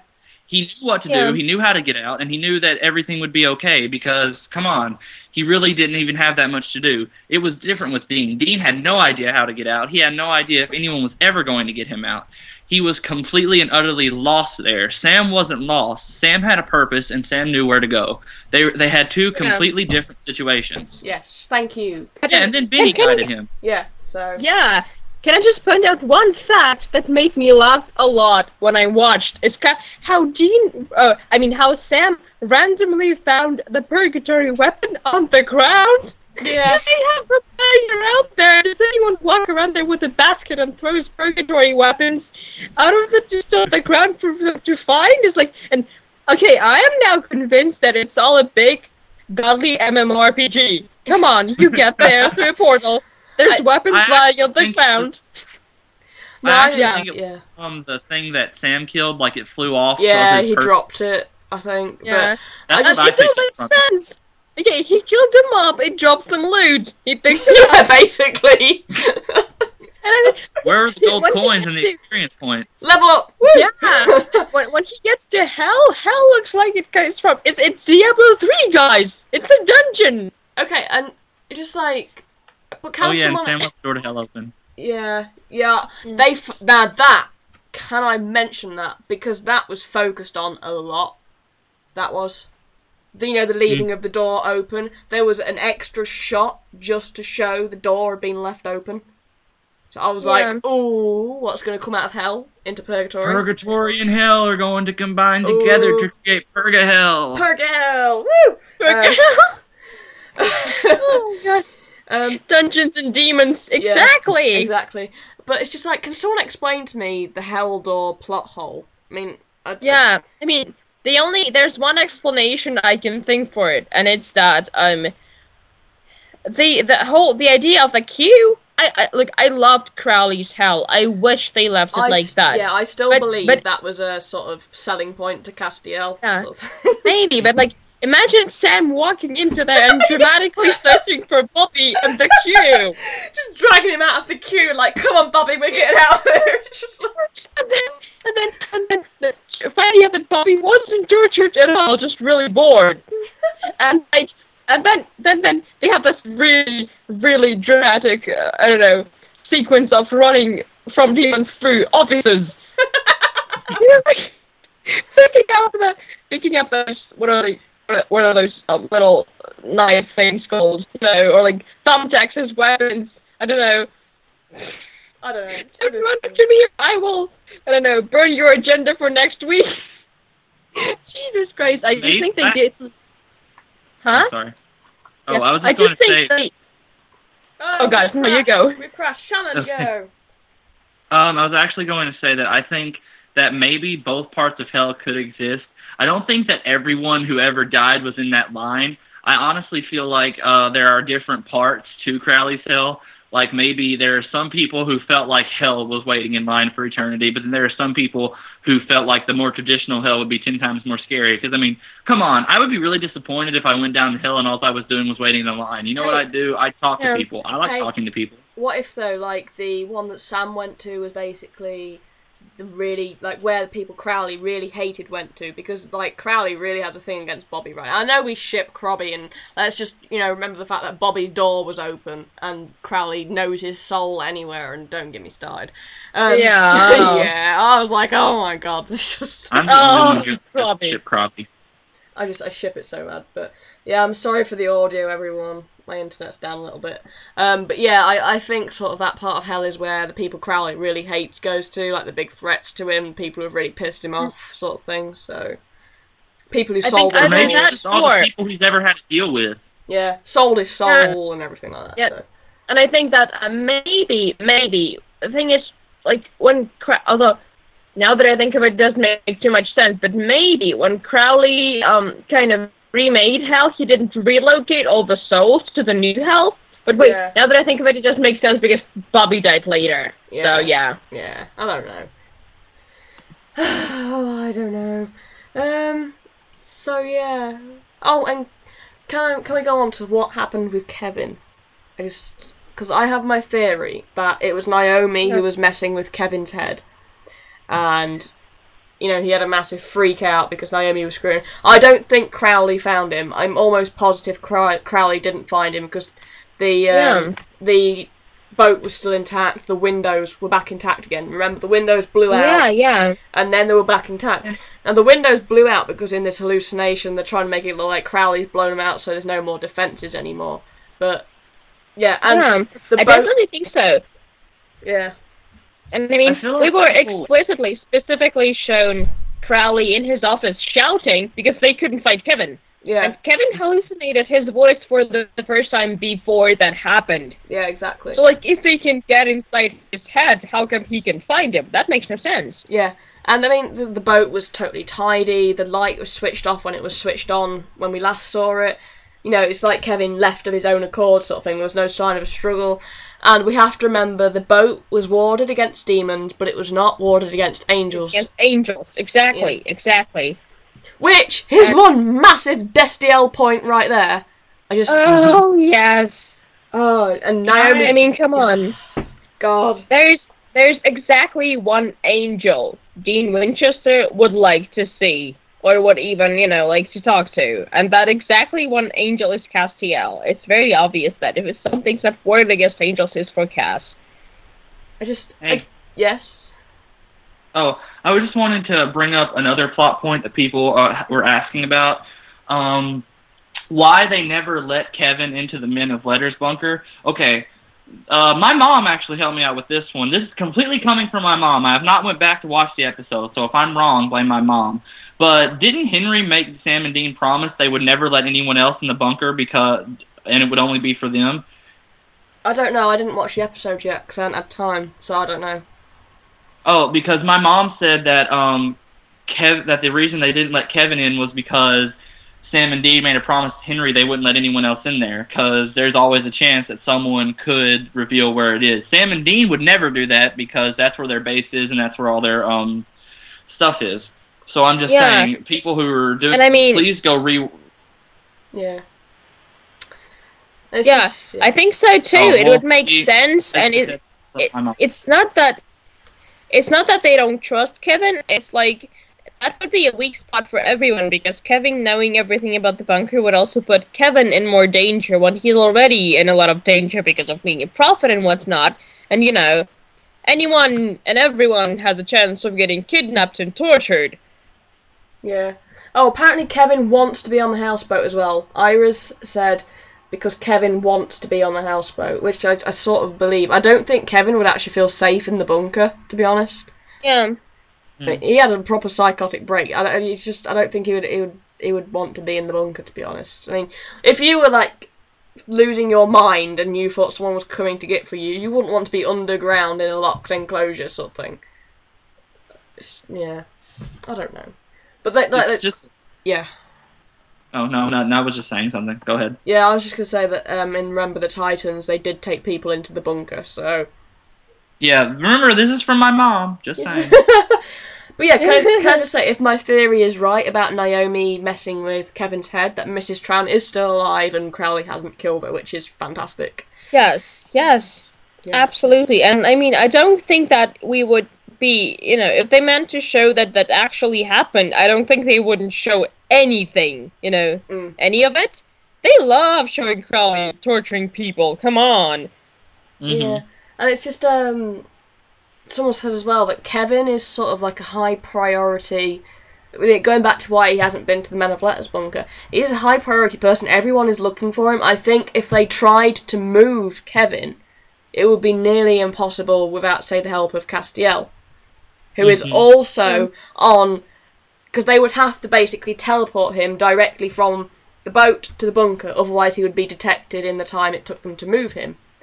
So they would need the help of Castiel, but Castiel has been compromised, and if Castiel ended up in the Men of Letters bunker, then Naomi would know where the Men of Letters bunker was. So yeah, they can't really take Kevin back to the bunker yet. I think they will, though. I think they will at some point. So I think eventually they will. I also think that eventually they will take Cass to the bunker. Yeah. As soon as Dean, Cass has to share a room with Dean. Duh. Yeah, exactly. I think as soon as Dean is comfortable that Castiel is himself, then he will take him back to the bunker. Oh yes. So yeah. So I think empty half of the room. Yeah. I want to see what's going to happen with that. So, but yeah, coming on to that actually. Is we saw the amazing... Did you guys see the amazing spoiler of Castiel and the grocery shopping? Oh yes. God. Oh my god. I was just like, I feel like everyone's freaking out about that, but what if it wasn't Castiel shopping? What if it was literally Misha just going out and picking up beer from the local store? Yeah, just by buying toilet... The thing is, going out in costume, picking up toilet paper. Yeah. Clearly... It sounds like something Misha would do. Like, he'd go up there and he'd be like, toilet paper for the Lord. Well, it's, the brand of beer that Dean drinks, is that a brand of beer in real life, or is that a made-up one for Supernatural? I don't know. Because if it's a made-up one for Supernatural, then that was definitely Castiel, because it was Dean's favourite beer he was carrying, just for the record. Oh, what? Just tell me what brand, maybe I know? I don't know, I can't get a good look at it, but if it's El Sol, then it doesn't exist, for the record. Because El Sol, yeah, is that one... Are you I don't know. I know Dean has drank El Sol this season. But because... And guys, I was joking. I did not bring that up. No, but guys, El Sol is a thing. Yeah, but it's being used, the idea is it was being used in Dean's gin fantasy world. It was used in that and stuff. Just Sol is a thing, not El Sol. Yeah. Ooh, I don't know, because everyone. One of the big reasons why people think that season 8 is sort of something isn't right is because El Sol has popped up, because it was used in Dean's gin dream. It doesn't pop up unless it's a dream world. So. That's really bizarre. But I don't want to think about that before right now. Please don't. I don't want it to be a dream. Okay, let's move on. Same. Moving on. But can I just say, one little sort of positive, maybe, is that I don't think Cass has fallen when he's carrying that shopping around, because he's still in his trench coat and stuff. And I think when he falls, he's going to need a shower, and Dean is going to make him wear some different clothes, otherwise he's going to start to stink. So, yeah. So I'm pretty confident he hasn't fallen there. But yeah. Okay, so we can now move on to episode 20 and the promo for that. I think Silven appears to be excited about this. Oh, I am super excited. Guys, I have been waiting for a video game episode for 1,000 years. Because, I mean, I love everything that's video game based, and I never thought that Supernatural would actually go and do that, even though after Hunter Hiroki, it's not that, unreasonable to think that. And I just, oh my god, please, you can, with all my theorizing about... You want a video game episode Charlie dies? Oh no! Stop What? No! That's the laugh of the devil. God, That I is. couldn't resist. Oh God. I do not believe that she will die. I will be in denial about it because, I mean, again, guys, yes, supernatural kills everyone. Yes, it does. But for the love of God, can you make one exception? They've been actually doing a little better with it. Maybe I feel, though, Samantha.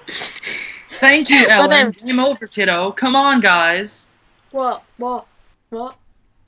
I'm so lost. Dean in the promo, Dean said, "Game over, kiddo." No, I think and that you're was just Sam. like, I think that was Sam that said it. I don't know, I'm gonna watch it. Maybe. No, because everyone. no, that was Dean. That was Dean's raspy voice. Where did Sylvan? Sylvan? Is Sylvan gone? Oh my god. Sylvan has that. Oh gosh. Oh no. Skype's Sylvan out. How do I do this? How do I add her back in? Add people to this call, Sylvan. Let's get Sorry, back. guys. We just totally Technical lost her. difficulties. Oh my god, this isn't working now. I'm so nervous. This is terrible. Are you there? It might Yeah, have been Sam. You guys. sorry, guys, I really my hope Skype- it was Sam because I really don't want Charlie to die. Yeah. No, yeah.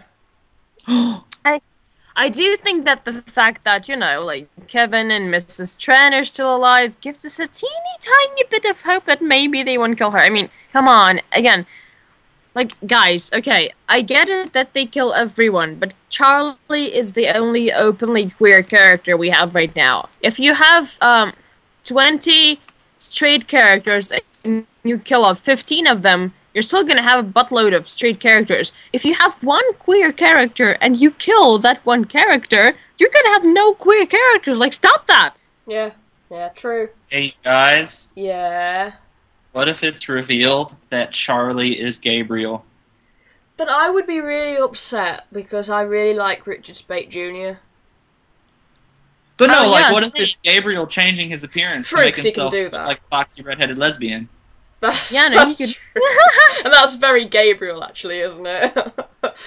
Yeah, but at the same time, I would be upset because it's like, you know, if it, on the other hand, angels are genderless and they don't give a shit about sexuality. Yeah. Yeah, I like Felicia Day too. I'm just okay, guys. No, what you yeah, gotta no, I realize want it. is I'm bringing up all this stuff just because it could happen. This could be stuff that could happen. Yeah. Please don't hate me. Yeah. Please. Yeah, no, we don't hate you. We just really love Felicia Day and we want Richard Speight Jr. back. Sorry, Lauren Bagley just said Gabriel, so yeah. Gabriel. Yeah, exactly. Gabriel. But yeah, this does stink of Gabriel, doesn't it? And, you know, Richard Speight Jr. was around on set, so basically I'm saying if someone's around on set, there is, like, a good chance they could be coming back. There's a good chance. Though Richard does just hang a lot, kind of, He but I does. really hope it's him coming back. But they don't normally take pictures of him sort of hanging around a lot, so the fact they sort of took a picture is cool, I think. I kind of feel like Yeah. if they bring Gabriel back, like maybe they bring Gabriel back and he sort of becomes the new Charlie. Like maybe we see Gabriel hitting on men and women instead of just women like in the past. So I feel like maybe if they killed Charlie, they would bring back Gabriel as sort of that person who represents LGBT characters more. But I have no idea. That's just sort of what I think they could do. You see, there's a lot of things about Charlie that I like how they did these things that have to do specifically with that she's a female character who's a lesbian, because they managed to do lesbianism on screen without entertaining the male gaze. As someone who is female-bodied and who likes women, you have no idea how much that means. Like, seriously. Yeah. It was great. Really, I just want Being a girl who likes girls is a lifetime of wanting to beat faces when guys think that you are doing stuff with girls to entertain them or that you'd invite them to watch. Yeah. So, like, yeah. No. No, it's... Oh yeah, what if Gabriel is like SBN's answer to Captain Jack? Yeah, he doesn't care, does he, really? Oh, God. No, I would love that, actually. Crowley is sort of Supernatural's Captain Jack because Crowley doesn't have a sexuality, he just exists to make Kind everybody uncomfortable. That's Mark Sheppard's words. Someone said to Mark Sheppard, "Is Crowley bi?" And he's like, "I don't think he really has a sexuality. I just think he likes to make everybody feel uncomfortable." Comfortable, yes, exactly. So yeah, I mean, I don't, with Charlie, I don't really want to see Charlie die, but I think it's a huge possibility, and I hope she doesn't. I'm gonna be in denial till the last moment. It's just this eh? What's up? Oh, I was just saying, I really think, I did think in the beginning that they were going to kill off Charlie, but now I feel like they've really that they've really been listening to the fandom, and they know that the fandom, really loves Charlie, and, like, I bring that argument up a lot, but then they're like, well, he killed Samandriel, and I was like, well, they probably had that episode written before the season really started. Yeah, so Samandriel didn't really have... The thing is, Charlie is an instant rating booster. Yeah. She is! Everyone's waiting for her to reappear, and literally everyone loves her. I mean, I have a friend who studies, he studied history and film, he's got a degree in it, and he watches Supernatural, and he knows about Felicia Day, and he said they've sort of brought Felicia Day in because she has this massive geek following. She just, you know... Oh, yes. Yeah, she has a huge following, and... They use her as a crowd puller because she's a massive crowd puller. So it would be kind of stupid for them to kill her off because she does bring a lot of people. But, exactly. So, but I feel like a lot of people also say, well, if they don't kill off Charlie, then they need to make her regular. Guys, Felicia Day is really busy. Yeah, she's like really busy. She's pretty in demand with TV right now. So calm your tits. Yeah, calm it. Yeah. Calm. And I mean, no, they don't really have to make her a regular. They have done a good job so far bringing her up occasionally. Yeah. I think that totally works. I mean, I would love to see her as much as possible, but I don't see her that much as a regular. Although, if we remember what Carver said before the season started, was that they were gonna try and kind of build up this new team of characters. Yeah. Ooh, you know, I really do hope that they're doing this occasionally, because we're once again in the situation where everyone is dead. Which is just, you know... Oh, I was going to say something. I was about to say, I actually kind of have this little thing in the back, and that's branching out in my head right now. Like, what if Charlie becomes the Bobby character? Like, everyone thought Castiel was going to be the Bobby character. Like, he was never going to be regular again. He was just going to be recurring. But now, but since Castiel's going to be a regular, what if Charlie ends up becoming that Bobby character where she's always in the background? Like, maybe she ends up becoming their new information person. Like, maybe they actually do let her into the bunker because they know they can trust her and they know that she knows how to keep a secret. And she becomes their new info person, especially since she can get in computers and hack everywhere. I mean, come on. I had this thought the other day, like, they keep bringing her back, and I thought, what is it going to take, basically, for her to become a hunter? You know? Yeah. She keeps coming up and facing these creatures. She clearly just keeps bumping into them, so I'm just like, is she going to become a hunter? But that's the thing, you guys. I don't think Garth is Dean and Bobby's character. Garth is sort of that character who's been with everybody, and he's not as well liked within the fandom as Charlie is. And and Garth's not the person that Sam and Dean call constantly, and he's not the person that they're really, really good friends with. I mean, Garth is sort of just there. Garth is Yeah, guys, I love Garth. Garth is amazing, but Garth is not really their Bobby. And, like, Charlie would make a completely amazing Bobby character. It would give them a way to bring in a female character that is there regularly, you know, not being a regular, but, you know, being there more than once, who is not a love interest for any of them, and who's a queer character. Amelia's just said Charlie could be their new Ash. Ooh! Oh! Yeah. She's the new Ash character, not the Bobby. Yeah. And when I say that she's the new Bobby, I don't mean she's like the new motherly character towards them. I mean that she's like the character that's always there with them, you know? When they can call information and stuff. Yeah. They can call her when they need her, sort of thing. Because, I mean, while I love Garth, he isn't really that type of character. He's basically schooling the hunters who are clueless. Whereas Sam and Dean are smarter than Garth, they're faster than Garth. Garth gets knocked out basically on every hunt he goes on. So yeah. But yes, I think Charlie as the new Ash would be incredible. That would be amazing. Yeah, and I kind of agree with Mooncat. They sort of tried it with Garth, but it didn't work. I mean, they really did. Yeah.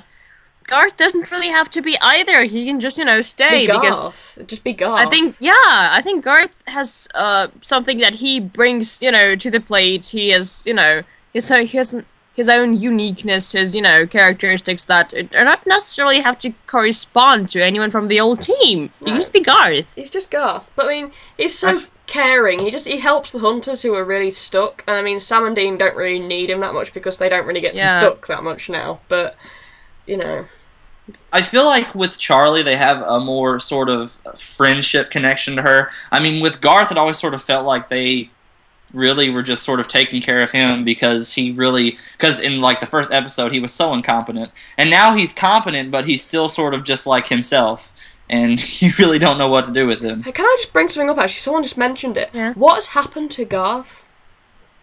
It's like they keep saying, oh yeah, Garth's on a hunting trip, Garth's out hunting, Garth is doing something. It's we haven't really Garth's on a hunting trip and he hasn't been back in a few days. Exactly. It's like, what has happened to Garth? Is DJ Qualls busy doing it? Like, is he too busy to appear now and then or something? It's really weird how Kevin hasn't... Whenever they say to Kevin, where's Garth? It's always he hasn't been around for a while, sort of thing. Like, he's just gone. Yeah. I feel like something might have happened with DJ Qualls, but then if something didn't happen, then I'm going to be really, really upset if they killed him off screen. Yeah, apparently DJ Qualls has a job on a new TV show, so hopefully it would be terrible. But can I just say as well, just going back to 820 and our theories about, Gabriel and all this, someone said that the Jinn were mentioned somewhere. I don't think it's a Jinn, because in the promo it says, die in the game, die in real life. Now, if you're in the Jinn world, if you kill yourself in the dream world, you wake up. You don't die. Yeah. I think so too. I don't think it's a Jinn. I think it's because, I mean, if we're going off the conviction that Charlie is real, then you wouldn't be able to put them all together in a dream world. That would be, Yeah. Don't all people under the influence of the poison get their separate little dream worlds? And even then, the Jinn is supposed to put you in a dream world of where you would want to be. Yeah.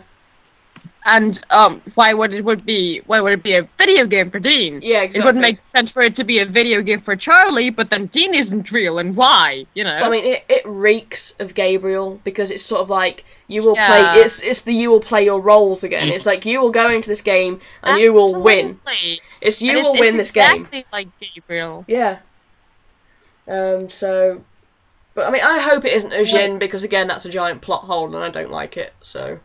Yeah. But with Gabriel, it kind of but if it's Gabriel, you gotta wonder, why is he doing this to them? Because when he died, they were allies. So why is he trying to fight against them now? Maybe it's not. And I feel like maybe he was doing something to Charlie, but then how did Dean get involved? It's all sort of weird. I feel like if it is Gabriel, then something's wrong with him. Like maybe Naomi's doing something to him, and maybe she's way stronger than I actually thought she was. Yeah, maybe. And it would take a lot of strength to control Gabriel. It really would. So. Or maybe it's not necessarily so much Gabriel fighting against them as Gabriel modifying reality both for them and those they're fighting against. Oh, maybe. Because that's something he would also do. And also... But then why? But then it could also be, it could be Gabriel just pissing around because that's what Gabriel does. He just, Or it could be Gabriel trying to teach them a lesson again, because we know that Gabriel doesn't just go up to your face and say you're doing something wrong. He puts you in a dream world and makes you suffer for a while to show you that you're doing something wrong. So it could be. Maybe he targeted Charlie because he knew that targeting Charlie would lure the Winchesters to them back there. And maybe he just needs to talk to the Winchesters, and he's just like, okay, fine, but now if they want to talk to me, they better win my freaking game. And can I just say, people saying that Jared said it was the Jinn or something at Vegas Con, it's just because Jared said something happened doesn't mean it's actually the truth. Can we just please remember Jim Beaver and, all this? Guys. They don't always tell you the truth. If Gabriel was coming back, then Jared wouldn't stand there at a convention and say, oh yeah, and by the way, Gabriel's coming back. Sorry, we've just revealed the big plot of the season, sort of thing. You don't know, really. So it's curious. But yeah, I want... Who is in the games? It looks like Sam's just asleep, so it looks like it's Dean and Charlie in the game. And Sam's... Ooh, what if it is a Jefferson Starship? A rogue one that escaped. How do they work? Can they do stuff like that? They're like every monster combined together. That's what I thought. Yeah. Oh, it's weird. Yeah, they had... I thought they had, like, teeth like a vampire and spikes like those weird things that drink your life energy or something. I don't remember what they're called, the ones that have the spike coming out of the hand. They have those, I'm pretty sure. Yeah. I don't know. It could be anything, guys. We really don't know if it's Gabriel, and we really don't know what the whole overall arc of the season is. I just really hope that it's not some sort of uber long fever dream, because it really does not. Because to me, that would not make sense. But and that's we can just agree that it's Sabriel. Come on. Yeah. Dean and Charlie are running around killing monsters. Sam is lying there in bed. What do you think Gabriel would do? Kidnap Sam? I mean, get him in bed? I mean, promos are really confusing with this one in particular. It's like, because isn't Dean asking where they are and Charlie says it's her dream or something? Like, this sounds like something Charlie dreams about. Yeah, someone said dream route, yeah. Yeah, someone said dream route, and that's actually a really good possibility now that I think about it. Yeah, and we have Sam... I think, what if Sam is in this game and he's sort of their, what's it called? Objective type thing, like they have to protect him because he's knocked out, and if Sam dies in the game, he dies in real life, sort of thing. Yeah. Because why is Sam just laid there, sort of thing? Oh, don't worry, Shauna. It's something like... I think Sam... somehow got, I don't know, kidnapped, abducted, something, and they need to go into the game to save Sam for some reason. Maybe something like that? Either way, I'm really excited. And it's Dean in uniform, Charlie is going to be badass. You can tell Charlie is going to be amazing. And can I just say, we're getting more interactions between Dean and Charlie, and this episode we're actually gonna get it's pretty much gonna be all Dean Charlie, isn't it? And it is, yeah. Can we just say that how good it is for Dean to be next to Charlie? And I remember we talked about what if Dean brings Cass up? Yeah. In front of Charlie. And Charlie like figures things out because I mean remember when we were angsting about the lack of Cass mention? Sorry, we've just had a gasp. What is it, Shannon? It's Dean praying to Cass. Ah! Well, I was just thinking, what if Sam says to Dean in front of Charlie, have you heard anything from Cass or something? And Charlie's like, oh, who's Cass? And then, yeah, I don't know. Yeah, and then Dean gets really awkward and he's like, sorry. Nobody. Cass is nobody, just ignore that. So, yeah. Yeah. Anyway, looking forward to this episode, definitely. Yeah, absolutely. I sort of think they're going to be like computer game characters. I think Charlie is going to be like a computer game character type thing. I think she's going to be like really amazing at fighting and stuff. So.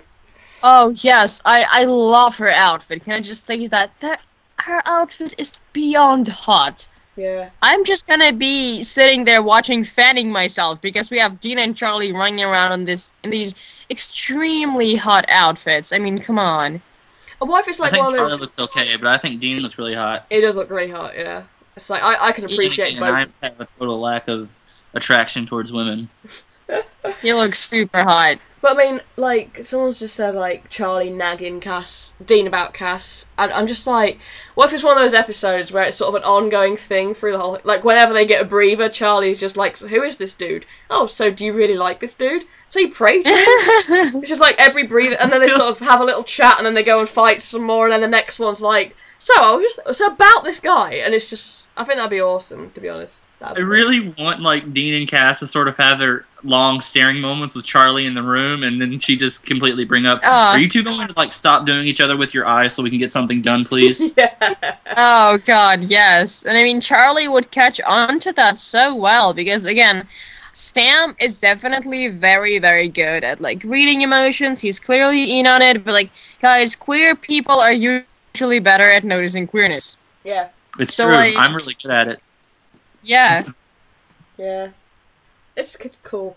So anyway, moving along, because that's flown. We have 15 minutes left. So I'm just going to quickly address one thing before we get on to some questions. People have asked us to talk about it, and I did put it down on the plan. The Misha apocalypse. Oh God! Did you guys do it? Apocalypse! Yes, I did it. I totally did it. I reblogged Misha all day. Be the Misha. Accept the Misha. I had no choice. Join the Misha. I had no choice. It was literally all that was on my dash was a Misha. I couldn't do anything for the whole day, so I was like, oh fuck it, I'm just gonna reblog Misha all day. Be the Misha. Yeah. Be the Misha. So, it was amazing, and I mean, guys, can I just say, the Misha apocalypse was something that just really proved to us how organized we are and how much we can do if we really put effort into something, because it got noticed by Carp and by Misha. Yeah. Yeah. Guys. David Carp talked to Misha on Twitter. What's up, Shannon? Yes, Shannon? Came home, and I had completely forgotten that we were supposed to all change our pics. So I came home and I was just completely freaking out. I was like, "What is going on? Why is Misha on a dolphin? Why is Misha son on Teletubbies?" I was confused. But yeah, it's like Misha changed his Twitter picture and everything, didn't he? And then he posted that I'm gonna have facial reconstruction and all this surgery. Yes. And it was hilarious because it was everyone was Misha but Misha. Yeah.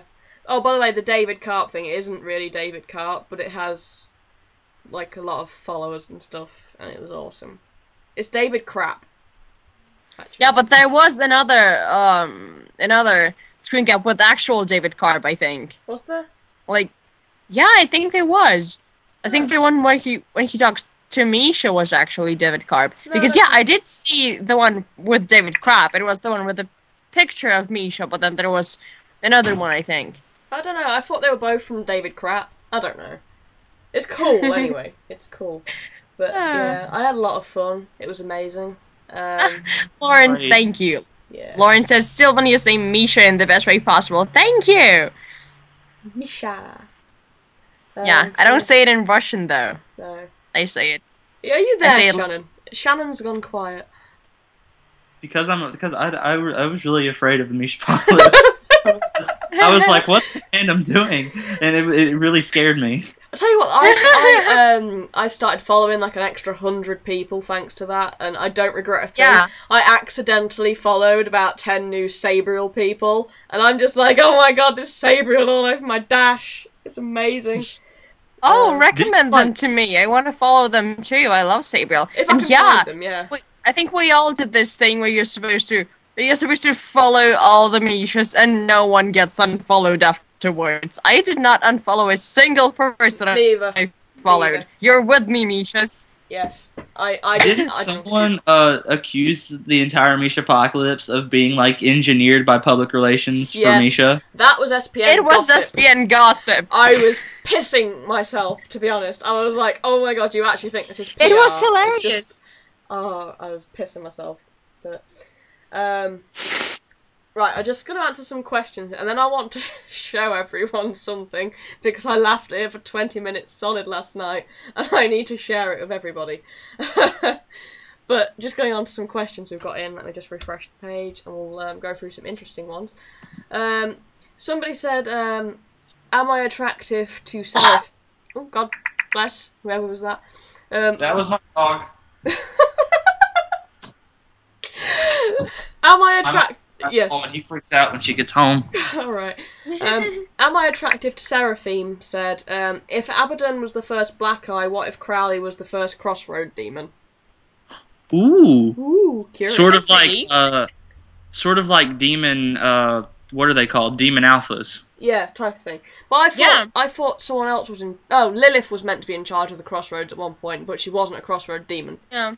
So I don't know. Yeah. Mm-hmm. I'm just rattling through these. It's Like Christmas says, oh yeah, God guys, have you seen the script? The burning house on the script. Yes, What? we have seen the burning house. There's a burning house. I'm not even sure it's the script. It's technical something something. Yeah, it's the technical. Oh god, I can't remember what it's called. Yeah, but I think I want to put all your minds at rest. I have seen that cover on a sort of a thing before. I think it's one of their general covers that they use.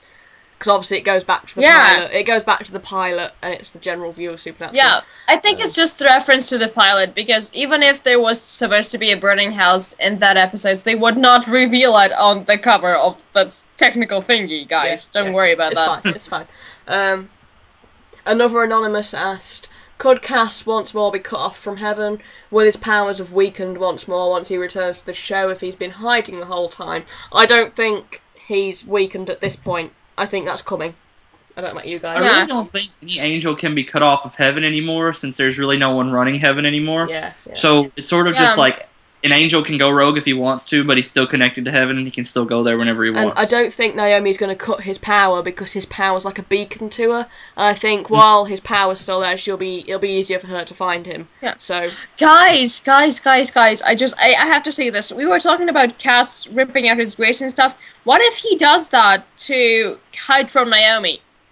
Oh, all these things. If his powers attract her. Oh. What if he needs to hide the tablet so much that it will tell him to rip out his grace to hide it?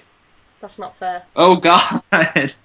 Oh god, I'm Satan. I'm not okay with this. I'm just not. Silven, I am Satan here. Step down. Step down. I'm sorry, Shannon. I totally don't. I'm not trying to undermine your evil authority. You are meant to be the nice one. Yeah, I'm sorry, guys. Yeah, okay then. Sorry, Caleb sent an ask saying, did you see the similarities with Crowley's office and Naomi's office? Why do they both have offices and agents? And Mapal, are you having Crobby office desk smut feels? Yes, I am. So... I am too! What about me? Yeah, Silven ships it too. So yeah, I ship it very hard. Yeah. So what was the similarities between the two offices? I mean, they had very similar... You know, like, didn't Crowley say to his assistant, like, where did they get you from? I thought he was basically saying that it was one of Naomi's people, and she sort of That's what I thought too. Yeah, I was like, she sent this person into Crowley's office to help him, and she's absolutely useless or something. And she looks just like one of Naomi's agents. Yeah, she does. She did, and yeah, they do have similar offices. They're just a bit of a difference because like Naomi's office is all silver and white and kind of high tech, and Crowley's office is a bit like an old English castle. Is like kind of in those greys and reds. Yeah. So. I didn't see a lot of similarities between the two offices, but I mean, like I said, I did see the agents thing, but I don't know. Oh my god. Oh yeah, there's been quite just quickly. This will be our last point for today. We did have another ask going, and I'm sorry, we'll try and answer that next week. But I just want to bring up how Kevin has been handled. Because obviously Kevin's meant to be only, 17, 18. And obviously how people have said Dean didn't handle Kevin very well. Especially how he handled Chrissy. And he's sort of very hard on Kevin. He didn't sort of see the problems of Kevin. So, I mean, what do you guys sort of think about the treatment towards Kevin? Can I answer that? Yes, you can. Yeah, sure. I feel like between Chrissy and Kevin, it's two totally different things. Chrissy is sort of just someone that Dean has dealt with before, and he sort of already had that sort of care for her. Whereas with Kevin, they need Kevin, and Dean needs Kevin to sort of get their goals done, and he can't deal with Kevin being. I'm trying to make it to where it doesn't sound like I'm an insensitive prick, but then again, Dean's being an insensitive prick, so. He's doing it because Kevin has something to do, and basically Dean doesn't want to have to put up with any extra crap. He needs Kevin to get his stuff done. And as terrible as that makes Dean out to be, that's just how it is. Yeah. How Dean thinks Kevin's life is going to be now, so... I mean, it's kind of horrible that Dean sort of tells him to suck it up and get on with it, but it's... Yeah. I don't know. I feel like, as well, Garth sort of probably said he would look after Kevin, so Dean probably sort of feels like it isn't really his place to look after Kevin. sort of thing. I don't know. It's... Maybe Dean was just bitter also, yeah, maybe. Maybe. Yeah. I also think it has to do with Dean, like, just really freaking out about this whole mission. Yeah. Because, like, he's like, closing the gates to hell, this is huge. He's just really, really, really freaking out about the whole thing. Well, with Chrissy, he didn't have anything like that to freak out about. Yeah. And as well, Dean has always sort of been really close with Chrissy. Like, from the start, he sort of got on really well with her. Whereas Kevin, at the start, it was a very sort of cold relationship between them, you know what I mean? Yeah. And it's like someone said Sam's the more caring type. Dean doesn't really do openly caring very well. So. Yeah, and 7. Yeah, and I don't. It's not that we're saying that Dean acted well. No, Dean was really dickish towards Kevin, but I think it can be explained with factors aside from Dean wanting to be dickish or something. It's just that conditions. Yeah, I just think it's just. I think it's bad writing on one half, but if we have to settle for the writing, then I obviously I have to make excuses for Dean because I love him. I don't think he means to really.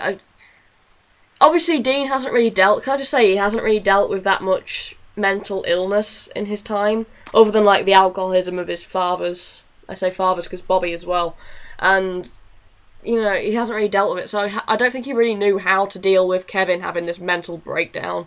To be honest. Yeah, I don't think he knew either because he really doesn't have like too much experience taking care of someone who's like that because Sam has had a lot on his plate always, but he has been surprisingly like it's not like he's always been stable. I mean Sam had the whole Satan thing, but that was different because that was a supernatural thing. And Dean knew better how to deal with. But he still had no idea really how to deal with it. He was quite aggressive about it, sort of like he just sort of grabbed Sam's hand and says, "This is me," and so on. He was really he wasn't touchy-feely, everything's going to be okay about it. No, he was still a bit sort of suck it up and we need to keep going and make sure you're alright type thing. So, and I think it also has to do with if Kevin keeps on having these mental breakdowns because Dean's also scared. Yeah. That's what I think a lot of people don't realize. Dean's scared because Sam's the one who's going through these trials, and he wants to get them done as soon as possible because ever since he's talked to Cass, he knows that Sam is going through a bunch of terrible stuff with his body doing these trials. So I really think he's urging Kevin to hurry up and get on with it so my little brother can be okay. Because it comes down to caring about Sam more than he cares about Kevin, which I can kind of understand because if I had to choose between a kid who's reading tablets and my little brother, I would pick my little brother. As well, obviously, everyone said Castiel had a mental breakdown too. And can I just say, Dean did not handle that one well either. He basically said to Castiel, stop it, suck it up, clean up your own mess. So, this is just Dean. Dean's just insensitive. He is, but that's just one of his character flaws, and it's something he has to address, but that doesn't make him a bad person. It just means he was never shown any compassion for his own mental illnesses, so he's not going to know how to show it for other people's. So, and so on. Anyway, we are getting to the end of the broadcast, so I'm just going to stick something on to their screen so they can see it, because I actually I wet myself because I laughed for about 20 minutes solid because there's this gif of just someone that looks exactly like Bobby just falling over on an escalator. I'm sorry, I had to show everyone. Why does no one else find this as funny as I do? I totally found it funny because, come on, it looks exactly like Bobby. I was laughing for a good 20 minutes to half hour. I just like, why is no one else in hysterics? Balls! Balls! It does get balls. Fun. It does get... That's my best impression of Bobby. It gets funnier. Balls. It gets funnier the longer you watch it. But it's the comments. The comments are Bobby Singer at the Mall of America after his free pedicure. Oh my god! Everyone in the chat is saying balls. I love that. It just gets funny. Mapal, stop laughing. See? There it is. Balls! You have to just laugh. Oh my god. Someone has put balls over it. Look at the bottom picture. He's got balls over it. Oh my god, it shouldn't be so funny, but I couldn't breathe last night, and I told Ben, I said to video it because I was laughing for ages, and I just said someone should have videoed it because I was in hysterics. I couldn't breathe. My eyes were watering. I'm sorry, I just had to finish the show with that. I just had to. Ooh, can we bring up something else? Can I bring it up? Since, well, no, you made the post, you bring it up. About people coming yes. on the show. Yeah, you can bring it up if you want. Go for it. I'm alright. Okay, well, guys, the summer months are rolling in, which means we're going to have to go without Supernatural, which means we are going to be doing a lot more of the fan work. So, if you would like to be on Profound Radio at any time during the summer months, or if you have fan work that you want to come and talk about, please message us, and we will definitely schedule you a time. And if you think you're too crap for Profound Radio, then you obviously just are dumb. Yeah, email radio@profoundbond.com and no spaces, and we'll get back in touch with you. Just let us know. Yeah, let us know your availability. Just let us know, and guys, we absolutely don't need you to be fandom famous, Tumblr famous, any kind of... We just want people who can bring something new and interesting to the table. If you study angelology, if you're in film studies, if you have something just interesting and awesome to say, absolutely please do come on, because we would love to get a lot of interesting people. Yeah, definitely. Seriously. You guys are a bunch of interesting people. I see I see a bunch of new opinions in this chat every day. You can come and talk to us. We don't bite. We're seriously the most least famous people on the planet. It's not like we're going to be or anything. But I mean, over the summer we might end up on only an hour long shows because obviously it's going to be tight for us. Yeah. But yeah, we'll be happy to have anyone on. Whatever you do, if you have an opinion or you want to talk about your fanfic, you want to plug your fanfic to our followers and listeners, that would be amazing. The only requirements we have is that you have Skype or, well, when you can't do Uvu because it doesn't seem to work for Silven, but maybe Uvu.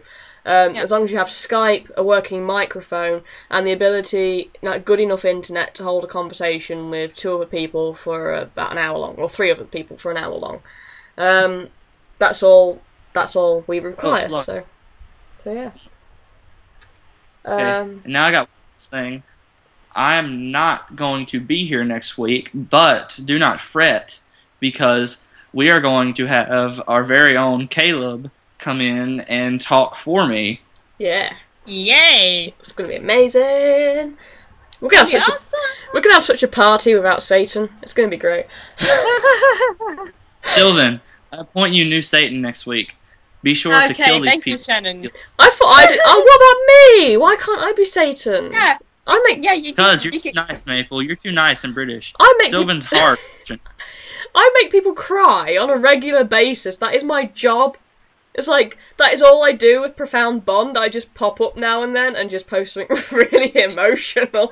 Shannon, what's your Neo-TP watch called with Jesus and Judas? No, wait, guys, I totally shit Jesus and Judas. It's called Judas.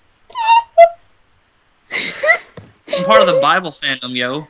Oh my god. Totally. I'm not getting into this. I'm not getting into this. I'm going to hell. Yeah. No, totally. That's an awesome Bible OTP. Absolutely ship it. I also ship Mitchifer, biblically, totally, yes.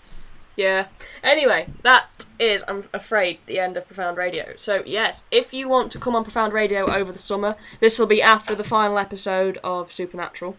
Maybe even in between, like if we have some space for you guys to come on, definitely, because we do have a hiatus coming up. So, yeah, get in touch. Email radio@profoundbond.com. Let us know which weekends you are/aren't available, and we will get back in touch with our schedule.